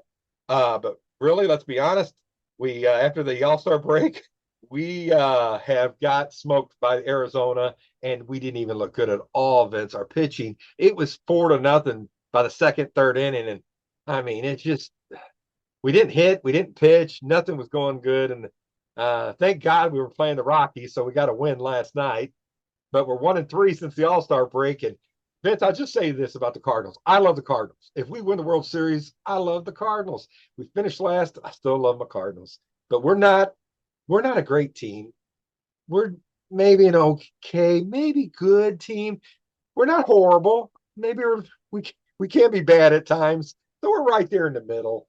And that's probably the worst place to be. Because when you're in the middle, you never get the top picks. You're just good enough where maybe the ownership goes, well, we're right there in the middle. We can stay, we got a chance, but it's not much of a chance. And to be honest, if we did get in the playoffs, I just don't see us going very far. Right now, if the playoffs started tonight, right now, it'd be the Brewers, believe it or not, and the Dodgers with the byes, and then it'd be the Phillies, the Cubbies, the Mets, and the Padres. And I tell you what, the Cubs and the Mets in the first round, that would be a great series right there. That'd be fun. As a spectator with no, I'm just sitting back and enjoying. That would be a great series right there. So anyway, that's where the Cardinals are at. And I got into it with some fans this weekend. I know a lot of Reds fans, and they were like, hey, we're a game behind you. And I said, big deal. We're third place. How close are you to the Brewers and the Cubs? They're just excited that they're near us. And I was like, well, man, you guys have some low expectations if you're just trying to catch us. And then I was at a supermarket and I had my Cardinal stuff on. They go, oh, you like the Cardinals? And I said, yeah, I love the Cardinals. And they said, well, ain't much to look at. I said, I get a lot out of them and I enjoy them every night. All right, there. Yeah, I can see that. And so, man, everybody's just crapping on them right now. But Vince just makes me stronger and I am more. I stand my ground loving my Cardinals. So that's it right now. Not a lot to cheer about, but I am enjoying some of the young players playing. In last night's game, I knew we were in trouble because I think it was the first inning and Suzuki's batting and he has a 3-1 count on him and he fouls the ball. It hits the plate and jumps up and hits him right in the junk. Oh, So no. he gets out of the batter's box to walk it off. He bends over a little bit. And then as he's walking into the batter's box, the umpire, violation, there's another strike, you're out. Oh. The umpire has the discretion. If a player is injured, you give them a little bit more time. Yeah. The guy got hit in the nuts, goddammit. Give him more time. I thought that was ridiculous. And then counsel went out there to argue. And I want one time when the umpire to say, you know what? I didn't see it the way that it happened. Let's reverse the call. And I'm not just saying this because it's my team. I'm just saying any player who gets hit there, let's reverse the call and let's play this straight. I don't like that the umpire's word has always got to be final. Now they've taken that away a little bit with replay, but this is something that is clearly in the umpire's hands. I've never seen an umpire abuse this before. The guy's obviously hurt. He knows I'm taking a walk. I'm trying to get my bearings here. He knows the umpire is going to give him a lot of leeway. The pitcher knows. Everybody knows. But this umpire, for some reason, just called a strike. Oh, man, infuriates me. Oh, So I'm sorry. In the draft, the Cubs first round, we picked up Ethan Conrad, a 6'3", 220-pound outfielder from Wake Forest. So he spent a lot of this past year injured, but they like what he's got. And then in the second round, we picked up a guy named Kane Kepley, who is 5'8", 180 pounds. He's also an outfielder for North Carolina, so I'm sure they played against each other quite a bit. It was just 5-inch difference, no, 6-inch difference, 7-inch difference, and 40-pound difference between the two outfielders. So it was just kind of something. Third round, they picked up Dominic Reed, 6'3", 200-pound pitcher out of Abilene Christian. Ask me anything about these guys, I'll tell you I don't know because I don't take the time to watch all these guys play. Right. But I did feel obligated to mention here. Cubs have made a change right before the All-Star break. They took Ian Happ out of the leadoff role because he's really scuffling. He was mired in like a 4-for-47 slump. They moved him down the lineup to about the 6th slot, and Nico Horner's been batting leadoff against the left-handers, and Michael Bush has been batting leadoff against the right-handers. My house game has changed. We're putting a slugger in the leadoff role who doesn't have a whole lot of speed, but there you go. Before the All-Star break, we went to Minnesota, and I remember our show before the All-Star break. I said I'll be happy to go 3-3. Went to Minnesota, and we were 1-2, and I thought, oh great, now we got to go to New York. So I hope we go 2-4. We actually took 2 or 3 from the Yankees, which was really good. We had a great series against them. So the week before the All-Star game, we were 3-3, which I'll take. Matt Shaw, who I've been very down on, they before the All-Star break, they sat him. They didn't send him down. They sat him. And they have apparently the adjustments that I've suggested open your stance up a little bit so you can get around on Major League Baseball. That's what he's done. First game after the All-Star, I thought, my gosh, they've opened up the stance. What's happened since the All-Star break? He is 6 for 11 with 2 home runs, 4 RBIs, and a stolen base. Now you can see the talent. Now you can see why they're so high on him, because when he can get the bat around, and he doesn't have the high leg kick anymore, and he's not closing his stance. Yeah, this guy can actually hit pretty good, pulling the ball, which he hadn't done much at all this year. The home run he hit last night was pulled dead to left. That was just so exciting to see. Ben Brown, who was sent down a few weeks ago because he sucked, we brought him back up. And last night's game, we had Ryan Brasher pitch the first inning as an opener. Then we put Ben Brown in there, and Ben Brown sucked even harder. So kind of blowing any shot that maybe a team would maybe want him in a trade. The ZRA is up about 7, and the state of our pitching right now with the injuries, and we're still 7-8 days away from the trade deadline. Council said we're going to keep him up here, and basically, in so many words, that we're going to give him crap innings. We need to throw an arm out there. Ben Brown, I got a few suggestions. You either learn how to control your fastball curveball combination, and you become that Adam Wainwright type pitcher, or you add a third pitch, maybe a changeup, which he has toyed with, but he hasn't really done much with it. Or you can spend your life in AAA wondering why you're not in the majors. Well, you got to do something different. And we got him in the trade for Dave Robertson in Philadelphia a few years ago. We got Caleb Killian in the trade with the Giants. We sent off Chris Bryant, and those two have stalled at AAA, which is sad because they both have major league stuff, and that's one of the frustrating things about prospects. You can see all the talent in the world, but sometimes they just don't know how to put it together. So far, neither of them have put it together at all. Like we talked about, the Brewers have overtaken the Cubs. We're up the game on the Cubs right now. Am I panicky? No. It is only July. Am I impressed with the Brewers? Heck yes, I'm impressed with the Brewers. No. If their top 3 keep pitching like this come playoff time, I think we'll both be in the playoffs. I don't want to run into them. I don't. Let me get to the games real quick that we've done since we've been back. We came back Friday. We beat the Red Sox at Wrigley 4-1. Seiya Suzuki, very angry that he did not make the All-Star team, hit a 3-run home run. That was the difference. And in that game, let me turn this here. In that game, Colin Ray pitched 5 innings, 1 run, and Palencia came in and got a 13th save. So pitching really good in that game. The next day against the Red Sox, that was broadcast on Fox, we beat Boston 6-1. We went long ball. Bush 2 for 5 with a home run, batting in the leadoff position. Tucker 2 for 4 with a home run. PCA 2 for 4 with a home run. Ian Happ 1 for 4 with a home run.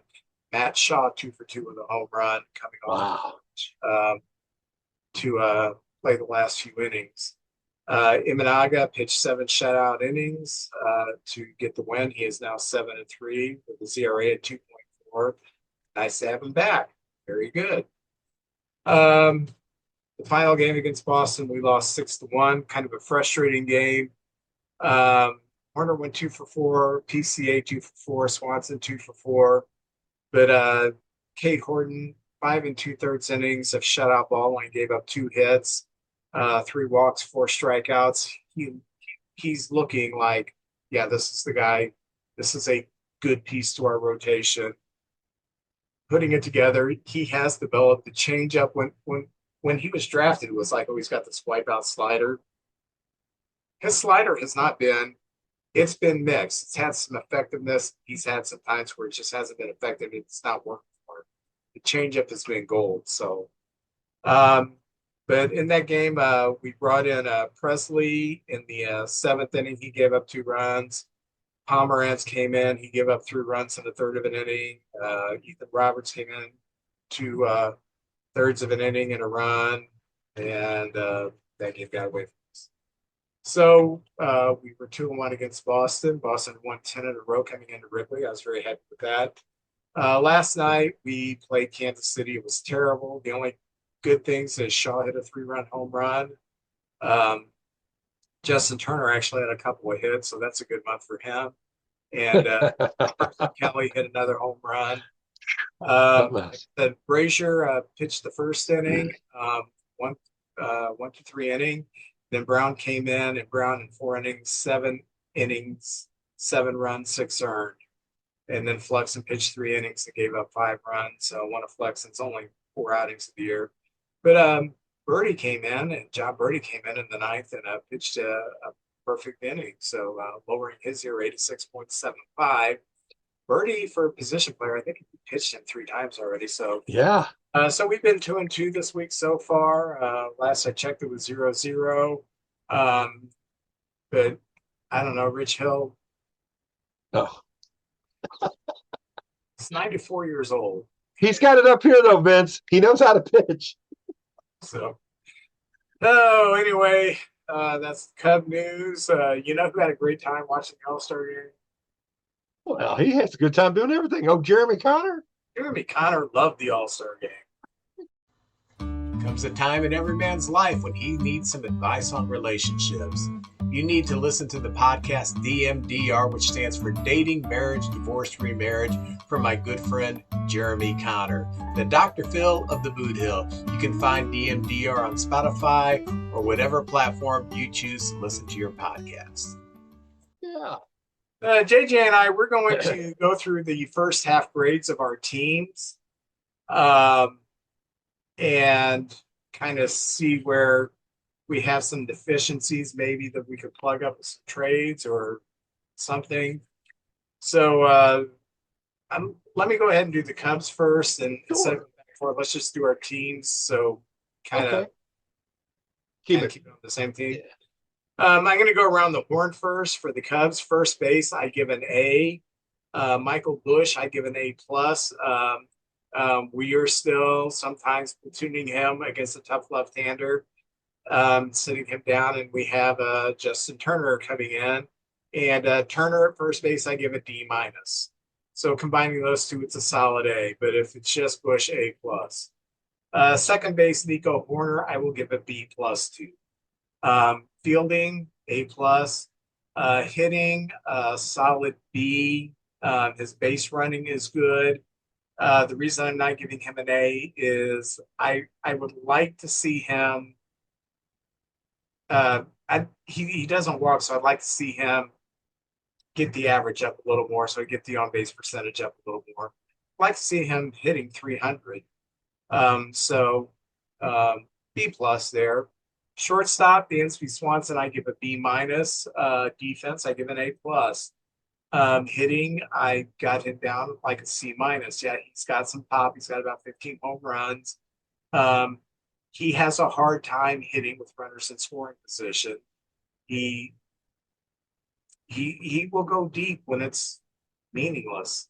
There are times he runs into a home run in a tight game, but for the most part, he puts up his stats when games are out of control one way or the other as far as hitting goes.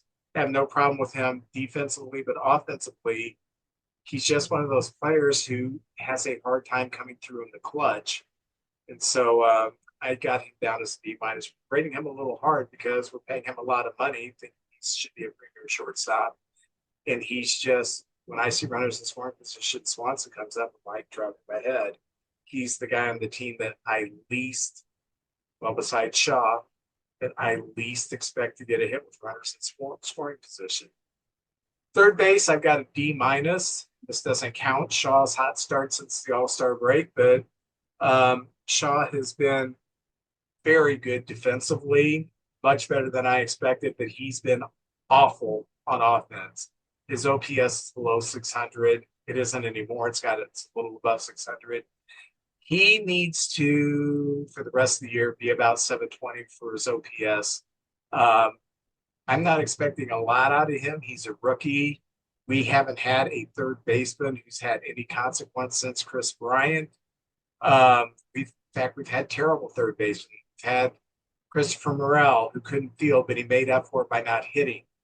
And we had Itzhak Paredes last year, who couldn't field, who made up for it by not hitting. So at least Shaw is fielding. And if he can contribute some at the bottom of the lineup, some offense, that's going to be a big boost to the team. Because, the rumor is that we're all in on trying to get Eugenio Suarez.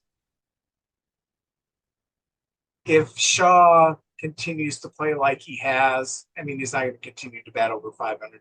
But if he gives us a solid 255, 260 batting average, pops about 10 more home runs, he does have speed and he's stolen some bases. If he could start contributing more on offense, there's enough offense on this team. We can live with that. But we can't have a guy hitting who is like having a pitcher in the lineup every day. So none of the other teams have that going on. That's our infield. Left field, Ian Happ, I give a C minus. He's a Gold Glove third baseman, which means that he's just the best of a bad pool because left fielders really aren't great fielders. So his defense has been good, but offensively he's just not been good this year. Sitting in the low 220s, his on-base percentage should be 375 or above, and it's nowhere near that. He has popped, I think, about 12 or 13 home runs, so he needs to pick it up a bit. So I give him a C minus for the first half. PCA, A plus, exceeded everything that we thought he was going to be. Right field, I give Tucker an A. The only thing that I have against Tucker is defensively, he does not like walls. He does not like players. Anytime he feels that he is getting close to an object, he starts getting alligator arms, and yeah. So that's my only knock against him, but so far, A. Been awesome. Catching, I'll give a B plus, and that is an amalgamation of Amaya, who before he was injured, I was giving a B plus to. Carson Kelly, who I'll give an A minus to. He had about a 6-week period where he wasn't hitting at all, but he's picked it up again lately. And Reese McGuire, I give a B2, even though he's not contributing batting average wise. He's come in and given us some pop, and he's still a heck of a defensive catcher. So the catching position, I give a B plus. DH, Seiya Suzuki, A plus. Done everything we've expected him to do and exceeded everything we expected him to do. The bench is an F plus, and I'm taking away whoever is not catching that day off the bench. I'm talking about Justin Turner, Vidal Brujan, and John Birdie. They've been terrible, not contributing anything offensively or defensively. We have to fix that bench. Starting pitching, I will just go Boyd, A plus. Imanaga, A. Cade Horton, I'm giving a C plus to so far, and I think that's trending upwards. Jamison Tyone, although he started really good, had some terrible outings before he went on the IL, C plus. Colin Ray's been a huge surprise, 8.3 ERA under 4. I'm giving him a B. And Ben Brown, I'm giving a D.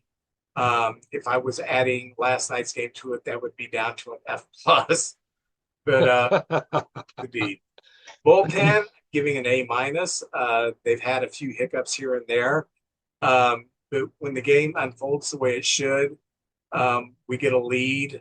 We get to the middle innings, and the bullpen comes in. They're generally holding the lead most of the time. So manager, I give Craig Counsell an A this year. Last year, I would have had him at about a C. This year, it's obvious he knows the players much better. He has a better grasp of the ballpark, and he seems to be managing with a little more urgency than he did last year. So I think Craig Counsell, the first year, there was a lot of feeling out going on. And this year, I think he's hit his stride, and we're seeing the guy that we thought we had. So that's my team. So overall, what would you give the Cubs as with expectations and how good they've done? What's the overall grade for the Cubbies right now? Would you give them B plus. B plus? That's good. Realistically, this team has hit 20 games over. Being we lost the last two, we're down to 18 games over. We should have about 5 or 6 more wins that we didn't get because of bullpen issues at the beginning of the year. Just think if you didn't have all those injuries, your pitching staff, Yeah. if they hadn't had them injuries, oh my gosh, man. Yeah, every team has injuries. I don't like using that for an excuse. I just think realistically, if we would have performed consistently through the year, we should have about 5 or 6 more victories. So I'm giving them a B plus. Are they exceeding my expectations? Yeah, I would have been happy if at this time we were about 10 or 12 games over 500. I thought we're having a fantastic year. If you had told me at the All-Star break we were flirting with 20 games over 500, yeah, right. What's happened? Oh, PCA suddenly started hitting home runs or something like that. And yes, he has. So, Man, that's so great. that's my grade for the Cubs. Well, I'm gonna be honest, Vince. C is what I would say is average. So I'm basing everything on D is kind of an average right there. So I'm gonna start with our coaching staff, and I don't think we had very high expectations at the beginning of the year. And I'll be honest, I think Ollie's got his hands tied with the GM and the ownership.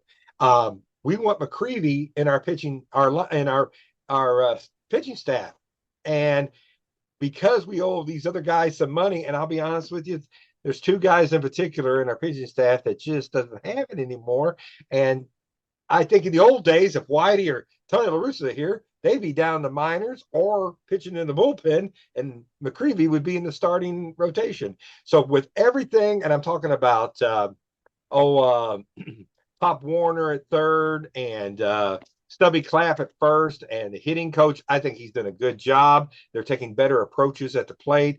The pitching coach, he does have a few victories. I think Libator is taking bigger and better steps. I think he has a little bit to do with that. Palante's done better. And I'll be honest, our bullpen's been not so bad. So that's pretty high praise for my Cardinals this year. Not so bad. Oh, Betty and Michaelis being marched out there, that's not the pitching coach's fault. no, it's not. They're trying. That's a management thing. Yeah. And I think your pitching coach has done fine. I think he's done a good job. And so I give our coaches as a whole a B, because expectations were they probably weren't even going to have a winning season. And here we are. I mean, I know we're only 3 games over 500, but I see a lot of growth in some of the players. And I'll get into each player individually. But I think he's done a good job. He's very good with the media. And you can tell he's trying to be diplomatic, but he's saying, boy, I'd like to have him in our rotation, pretty much every time you hear him talking. So I guess there's players they just want out there. And I think his hands are tied. I don't think he has much power. So Heimblum's coming on next year, and I hope Ollie sticks around. I think he deserves a better chance because he's done a pretty good job with what he's got. And if fans remember when Whitey first came here, we weren't all that good. That's why we had a new coach, Tony La Russa, when he first came here. We weren't 500. So, Ollie's done a fair job. I know he's been on the job in a couple of years, but I just don't think it's the same. They really haven't put a lot into the team. So I'm giving a B to the coaching staff. Now we get down to the catchers. I give the catchers overall a C plus. And you're talking about Pozo, Pages, and Herrera. Now Herrera isn't catching much anymore, and he has become, I think, takes the best at bats on our team. Although he gets hurt a lot, so I like the idea of him not catching, and he is the weaker defensively of the 3. I just give them all a C plus because I think Pazzo and Pages has exceeded expectations. I think Pages is a 0.1 WAR, Pozo's a 0.5, and Herrera's a 1, and he's been hurt a lot. But they don't strike out much. They're taking good at bats, and they're coming up with some hits. Now, the problem with the Cardinals is we have no power. When you talk about, we had a power outage last night, we hit 5 home runs. I'm so jealous, Vince. We might have 5 home runs in a week. It's just we just don't have any power, and the catchers are doing fine. They're doing exactly what we wanted them to, and as a whole, I give that group a C plus.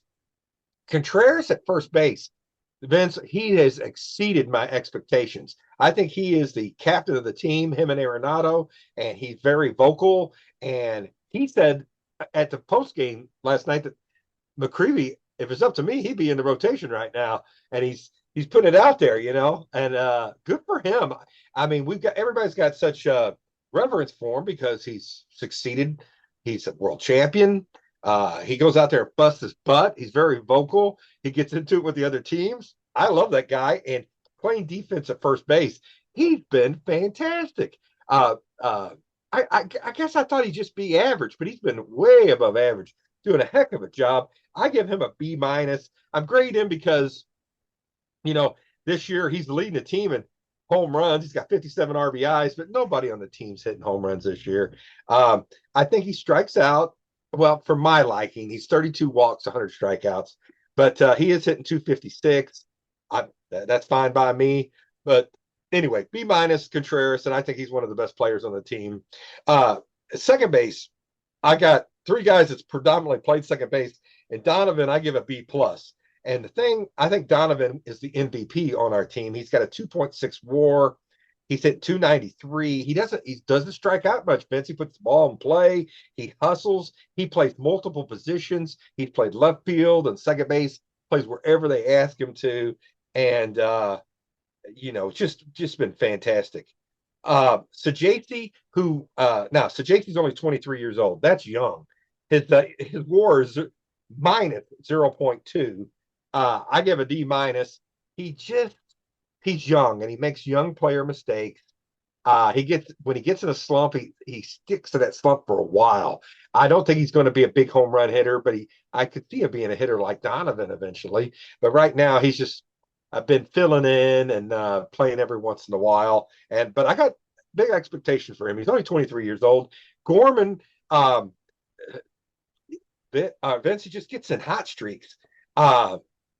I'm giving him a D plus because he strikes out too much. Sometimes you blink and it's 0-2 almost every at bat. But he's the only guy on our team, Vince, when he gets a hold of a ball, it's gone. He's the only one. Everybody else, they hit a long fly ball, and you're like, will it go? Won't it go? If Gorman hits it, it's gone. If he gets a good swing on it, so I give him a D plus. Win, I'm so proud he's a Cardinal. That guy plays hard, almost plays every darn game. He's got a 2.4 WAR. I give him a solid B. The only criticism I have on Wynn, got a great arm. Sometimes I think he hangs with the ball a little long and just barely gets the guy at first base. But who am I? Great personality, a great teammate. I wish he still take chances and still attempt to steal more bases. And I think he falls in love with trying to hit home runs because a lot of times he just gets underneath it, just lazy fly balls out there. He does have 7 home runs, though. But who am I to criticize Mason Wynn? I'm glad he's on our team, and I think bigger and better things are ahead for him. Nolan Arenado, third baseman, I give a C plus. And he's just not the hitter he used to be. He's got 10 home runs, doesn't have the power. He's not more of a doubles hitter now, but he is hitting 244, doesn't strike out much. But his defense, maybe there's players that are better, but he's still about as good as you get at third base. So just love watching him play. I think the Cardinals have a streak of like 1922 to present day where we've had, and that's if Nolan Arenado makes the Hall of Fame, but we've had a Hall of Famer on our team all the way since 1922, and Nolan's still on the team. If he leaves at the trading deadline, I wish him the best. It's been great watching him. If he stays, I understand because he's got that big contract. But Vince, I look for him to get moved. The Yankees are needing a third baseman and a closer, and maybe we can package him and Helsley and wish him the best, and maybe they have a shot at going pretty far in the playoffs because we're not making the playoffs this year. So I give him a C plus, and overall I give our infield a C plus overall. Our outfield has been very disappointing. I'm not going to lie to you. Lars Nootbaar, he is the speed off the bat. He's a darling of the statistics and things like that, but he's just hitting 227. He strikes out too much. Uh, he's injured a lot, and so I give him a D plus. And I like Lars Newpark, but I'm being honest. Victor Scott II, I give a C minus. He does have 25 stolen bases and 27 attempts. He plays a very good outfield, not PCA level, but he's a good outfielder. And he's hitting 234. He's fun to watch. He's attempting more bunts. And I say, where we're at, we have nothing to lose. Let him run. Let him go. Bunt. Do what you got to. Get on base. Jordan Walker, he's only 23 years old. You think he's older because he's been around a long time. I'm giving him a D. I think his defense has gotten better. He's probably an average outfielder at the pro level. He's got a very good arm, but his bats, they're just not very good competitive bats. I'm not going to cry foul. We had a guy, Matt Adams, at one time, Vincent. It seems like the ball would be about that far off the outside corner and it'd get called strike. And Jordan Walker's the guy on our team. It seems like he gets more outside pitches called strikes. And then, of course, he's got to expand his strike zone, and they end up chewing him up. Strikes out too much. He's got 3 home runs. And a guy that size with that ability, he should hit some more dingers. He's hitting 219 right now. I'd like to see him hit 245 and strike out less. And I think we got a good play on our hands then. So I'm not giving up on Jordan Walker. I say until he let him keep working, he'll be a part of our team. And if he's still playing like this at 25, maybe it's time to move on. But I say give him a couple more years. Alec Burleson has exceeded expectations. I give him a B minus. Looking good, and he looks good against left-handers too.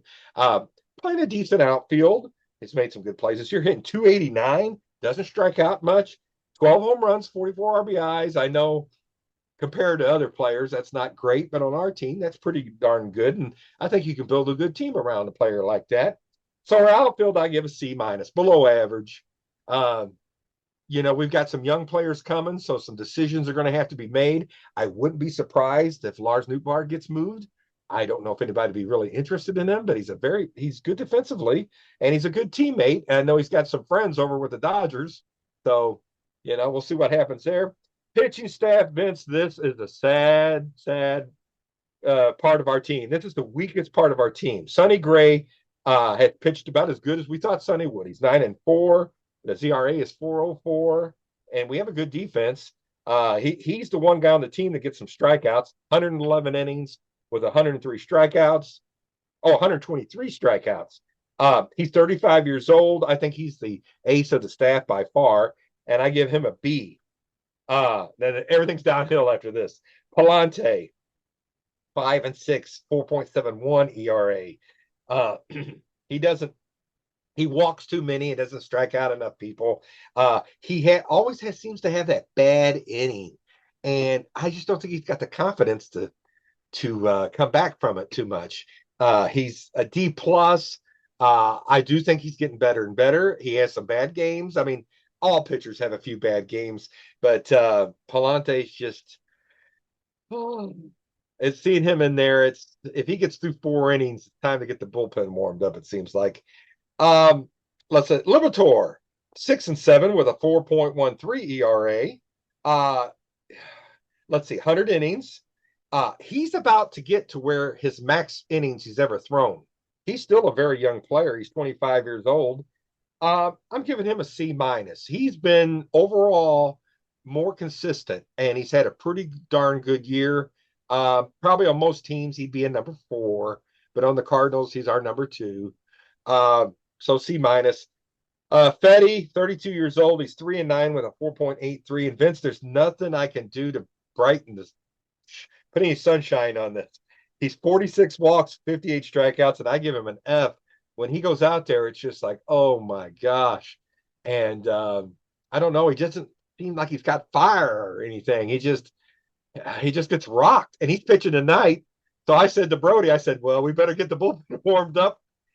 When they sing the national anthem, get the guys up in the bullpen. So Fetty's going tonight, and I'd love to see him do good because, people are needing pitching, and maybe we can move him. And it's the last year of his contract. I'd just like to see they move him down to AAA or something, or maybe he can work with some of the young pitchers because he's just not getting it done here. And let's see some of these other guys down the last 2 months. And then finally, Miles Michaelis, he's been a very good Cardinal, but Vince this year, he just doesn't have it. He's 5-7 with a 5.20. And you probably love Miles Michaelis because he threw 6 home run pitches to you guys up at Wrigley Field. And I was like, oh, poor Miles. But I tell you what, Miles goes out there and he'll eat one for the team. I mean, if that's a good quality, he does that. My gosh, I give him a D minus. I will say this: I give him a D minus. He would have been an F, but he goes out there and eats up some innings, and he is trying. He just doesn't have it anymore, and that happens to all players. Well, the greats still are better than most, but Miles at best was a good pitcher, but now those think days are over. earlier in the year he surprised people by pitching backwards, and he got off to a pretty good start. But I think the league has caught up with him again that he's going to start you off with a curveball, and the Cubs just they were sitting on everything. It's like they knew what was coming, And at some point you're saying, well, we're already 6-0. Go ahead, eat some more innings, Miles. I mean, what are we going to do? Because we don't hit with consistency either. We've just got a lot of holes in our lineup. So Miles, I see Miles and Fetty. I just like to see them either go to the bullpen or ideally go down to the minors and work with the young players and make them sort of a coach for the rest of the year and get the young guys up here and give them a chance. And I just see some of these guys. It's hot. We're not going anywhere. It's hard to get motivated every day when you're 8.5 games back. And, these young guys sometimes will come in and say, hey, I'm going to set the world on fire. I'm going to show you what I got. And at least you got that. They got the enthusiasm. But Miles and Fetty just don't seem like they're just kind of like going through the motions, right now. And anyway, I hate to see their careers end like that. And this will be the last year for both of them in a Cardinal uniform. Bullpen, though, Vince, I think the bullpen is the best part of our team. The bullpen's been really good. Of course, it's been made adjustments with injuries. You have that Ben Brown kid. We have a kid named Roycroft who can throw lightning, but he can't control the darn pitch. And before you know it, it's 3-1 on almost every batter. And if he needs to learn how to control his pitches, he's only got 2 pitches. Better to come up, like you said, come up with a third pitch. But I've really, Helsley, to be honest with you, people are hitting his fastball. He's not located it good, but he's got that slider or sinker thing he throws that's been phenomenal. But if he ain't got that, he's nothing special. So we don't really see Helsley sometimes for 6 or 7 games. So at the end of it, we've got some other kids I think can come in and do the job. But just giving a shout out, Helsley, I give him a C because he does have 19 saves. But Leahy's done a good job. I'll give him a B minus. King a D. Phil Maton's the only guy we picked up in the winter, and I give him a C. He's 1-3, but I like his strikeouts to walk ratio, and he seems like he always comes up in a big situation against the other team's best hitters. He usually does a pretty good job. Jojo Romero, C plus. Love what he's done. And Matt's, he could have pouted and wanted to be a starter, but he's kind of the extra starter in the bullpen and eats up long innings. And I think he's done a great job. And I could see us moving him too, because he's the last year of his contract. So I give him a B minus. Svanson, a young kid who's got balls. He's kind of like, this is sacrilegious, but how Maddox used to throw the ball and then it would move at the last minute or hit the corner and they chase it when it just moves. He's got a little of that in him, but he's not Greg Maddox. But he's very, I like that. I like the kid. He's got some moxie out there. And then this O'Brien kid who's come up, he's done a really good job. He's not in the high leverage situations. He's usually 6th or 7th inning. And with our starters being so bad, that bullpen is starting to get a little fatigued. So I'd like to see, move who we can, get the young guys up because we got some good young talent in Memphis and see what we got for next year. I'm not waving the white flag yet, Vince, but things are going to have to change around real quick for us to even be competitive come September for any kind of spot. So that's my grading system right there. Crazy. You're the Yankees with Arenado makes a ton of sense. Packaging him with Helsley would make a ton of sense. Hey, call me crazy, but I think Burleson has proven he's proven I'm your player. Victor Scott, even though he's not having a great year, he's doing good enough, and you can see that the tools are there. That leaves Newtbar and Walker. If I'm the Cardinals, I trade Jordan Walker before he has any more bad major league experience and loses his trade value. You're right. Right now, you get something for him. That's true, Vince.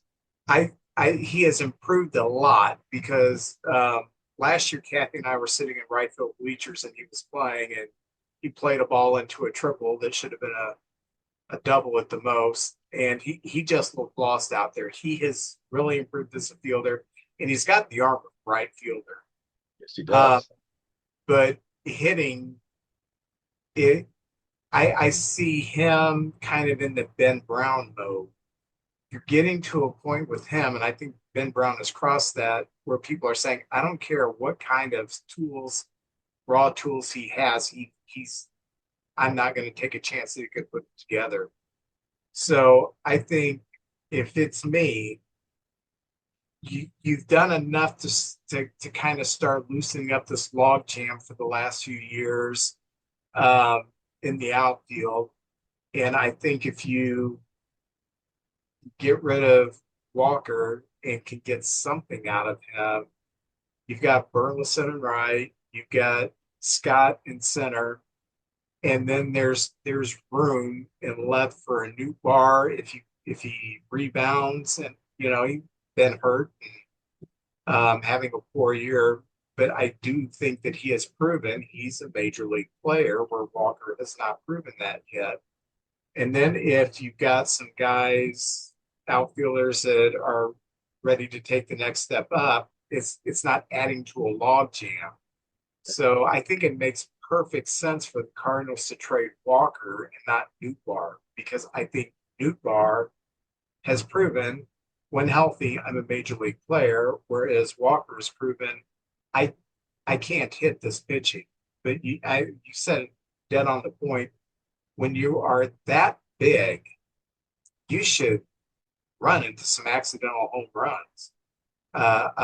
Someone who's going to hit a 280-foot pop fly in the outfield, someone that big, that should carry out every now and then. And it's just not working for him. So I think he makes more sense to trade than Newtbar does.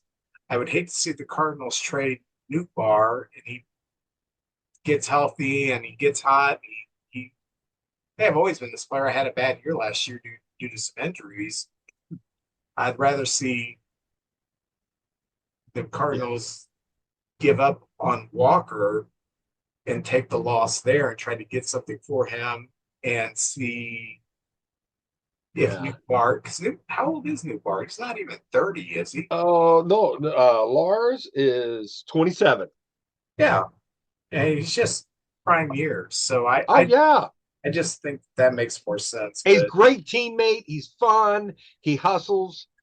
He just gets hurt a lot. That's the only thing. But Vince, the Cardinals are a little gun shy. We've made some trades in the past, guys that were just okay here, and they all of a sudden just bloom somewhere else.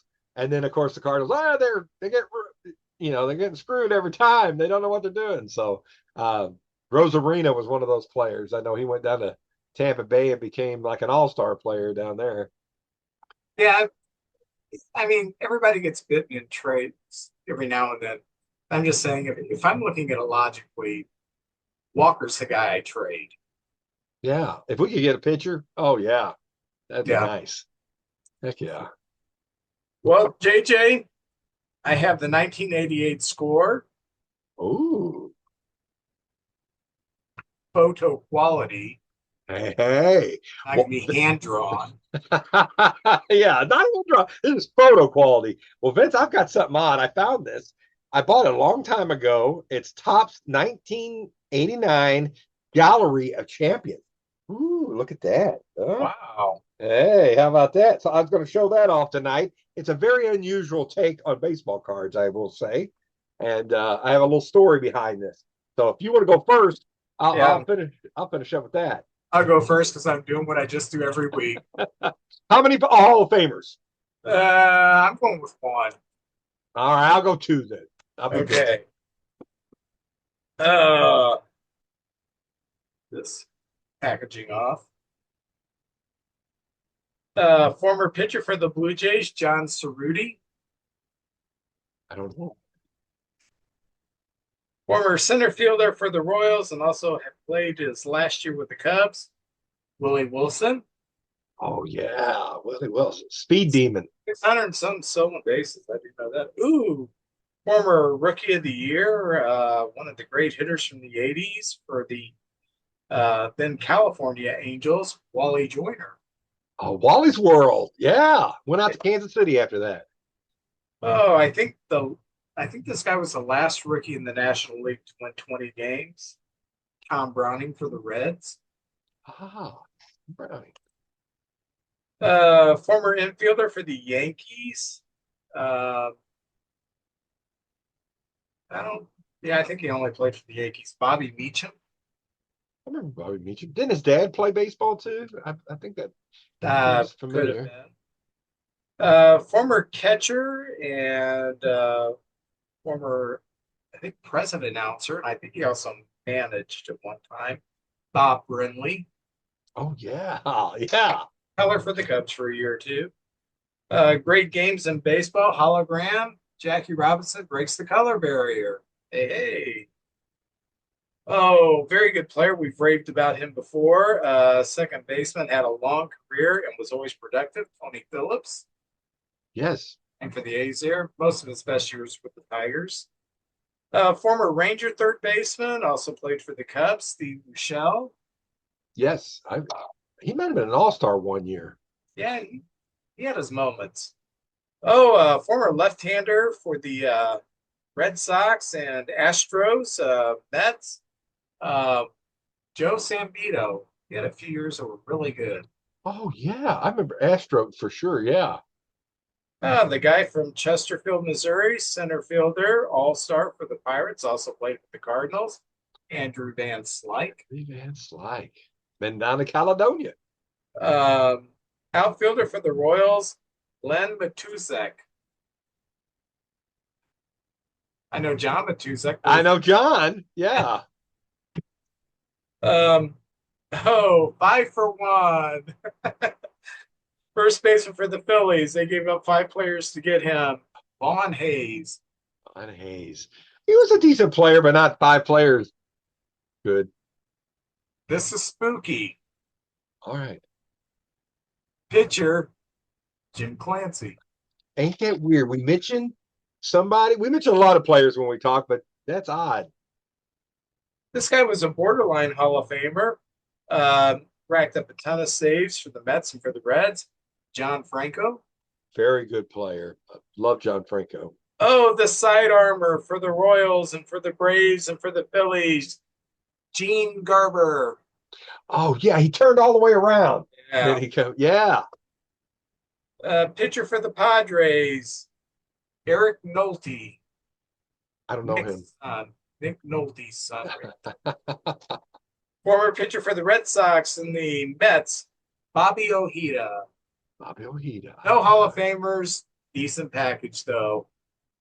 Well, I Vince. love the Vance, and I love the Wally Joyner. So there we go. Oh yeah, Wally Jordan. What a good guy. Well, Vince, I bought this from somebody. I don't even remember buying this. I remember I got it from somebody, and so I. No, I swear, Jeremy Connor would be so disappointed in me. But I got this, and what it is, it's like die-cast cards from 1989, just like they were back then. I don't know if you can see that. Oh, cool. So that's what they look like. So I'm going to get one of these out. Let's see. Okay. So they're kind of in there, and this is the Tony Gwynn, a replica of the Tony Gwynn card. I don't know if you can tell on there if that's Tony Gwynn, but it's pretty cool. It's got the back. It's got all the stats and everything on it, just like the card did. I don't know. I thought it was unique.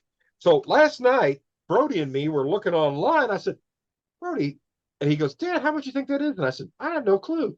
So he looked it up. If it was bronze, made of bronze, it was $200. If it's silver, it's $700 to $2,000. So I was like, oh my gosh. So I had this little letter of authenticity with it. And Brody was reading on the back of all the players, and down at the bottom, this is aluminum. This is not silver. So, Oh, so it's worth $60. My luck. God. $60. I was already counting the money. I was like, oh man, we'll go see we'll do this, that, and the other. But no. So in this set, and it's kind of hard to tell, but I can tell some of them. Like I can tell Dennis Eckersley and Tony Gwynn and Wade Boggs and Jose Canseco. Here's how you can kind of tell. Friend of the show, Jose Canseco. But if I can get that out of here, they're kind of in there pretty good. I know this is not good podcasting, the time there. But anyway, that's Jose Canseco right there.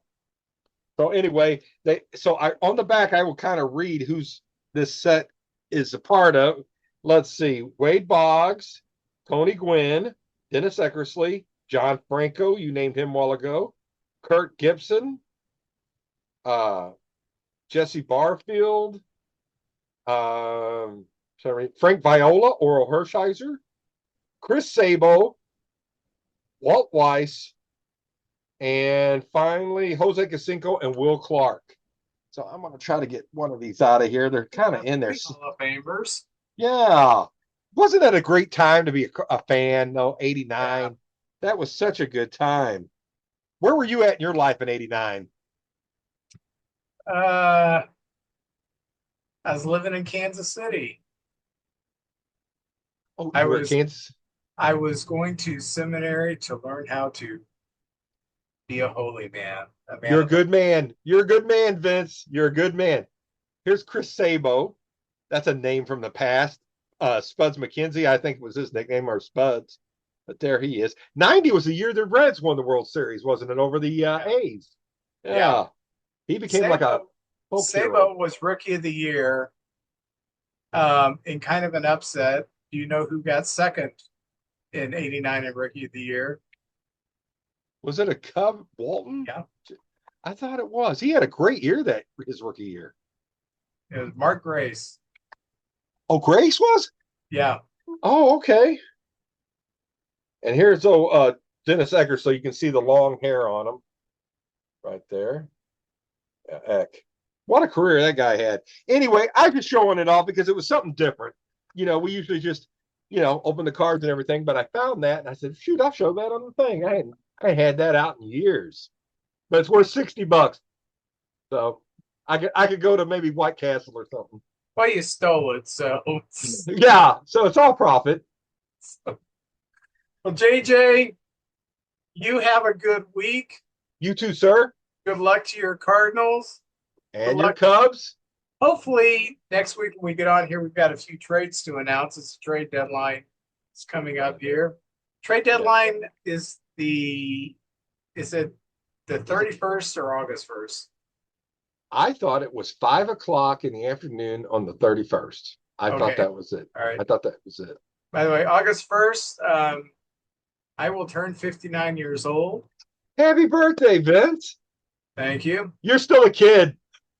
And I'm going to celebrate by breathing. Yes. I did. I had someone tell me the other day, because I let my facial hair go usually for about 3 weeks, and then I trim it up. Say, when you trim up your beard, you look like you're 10 years younger. Oh. When you let it grow, you look like you're 10 years older than what you are. Oh, man. You're married for a while, and I'm not saying I don't want to be attractive for my wife, but it's like, who am I trying to be attractive for? My wife already loves me. Exactly. She knew what she was getting. She bought the product. This is what I want. Yeah. She knew I was going to age. I did not lie to her. She knew I was going to age. So there you go. So, all right. Well, JJ, you have a good weekend. I will see you next week. Y'all take care.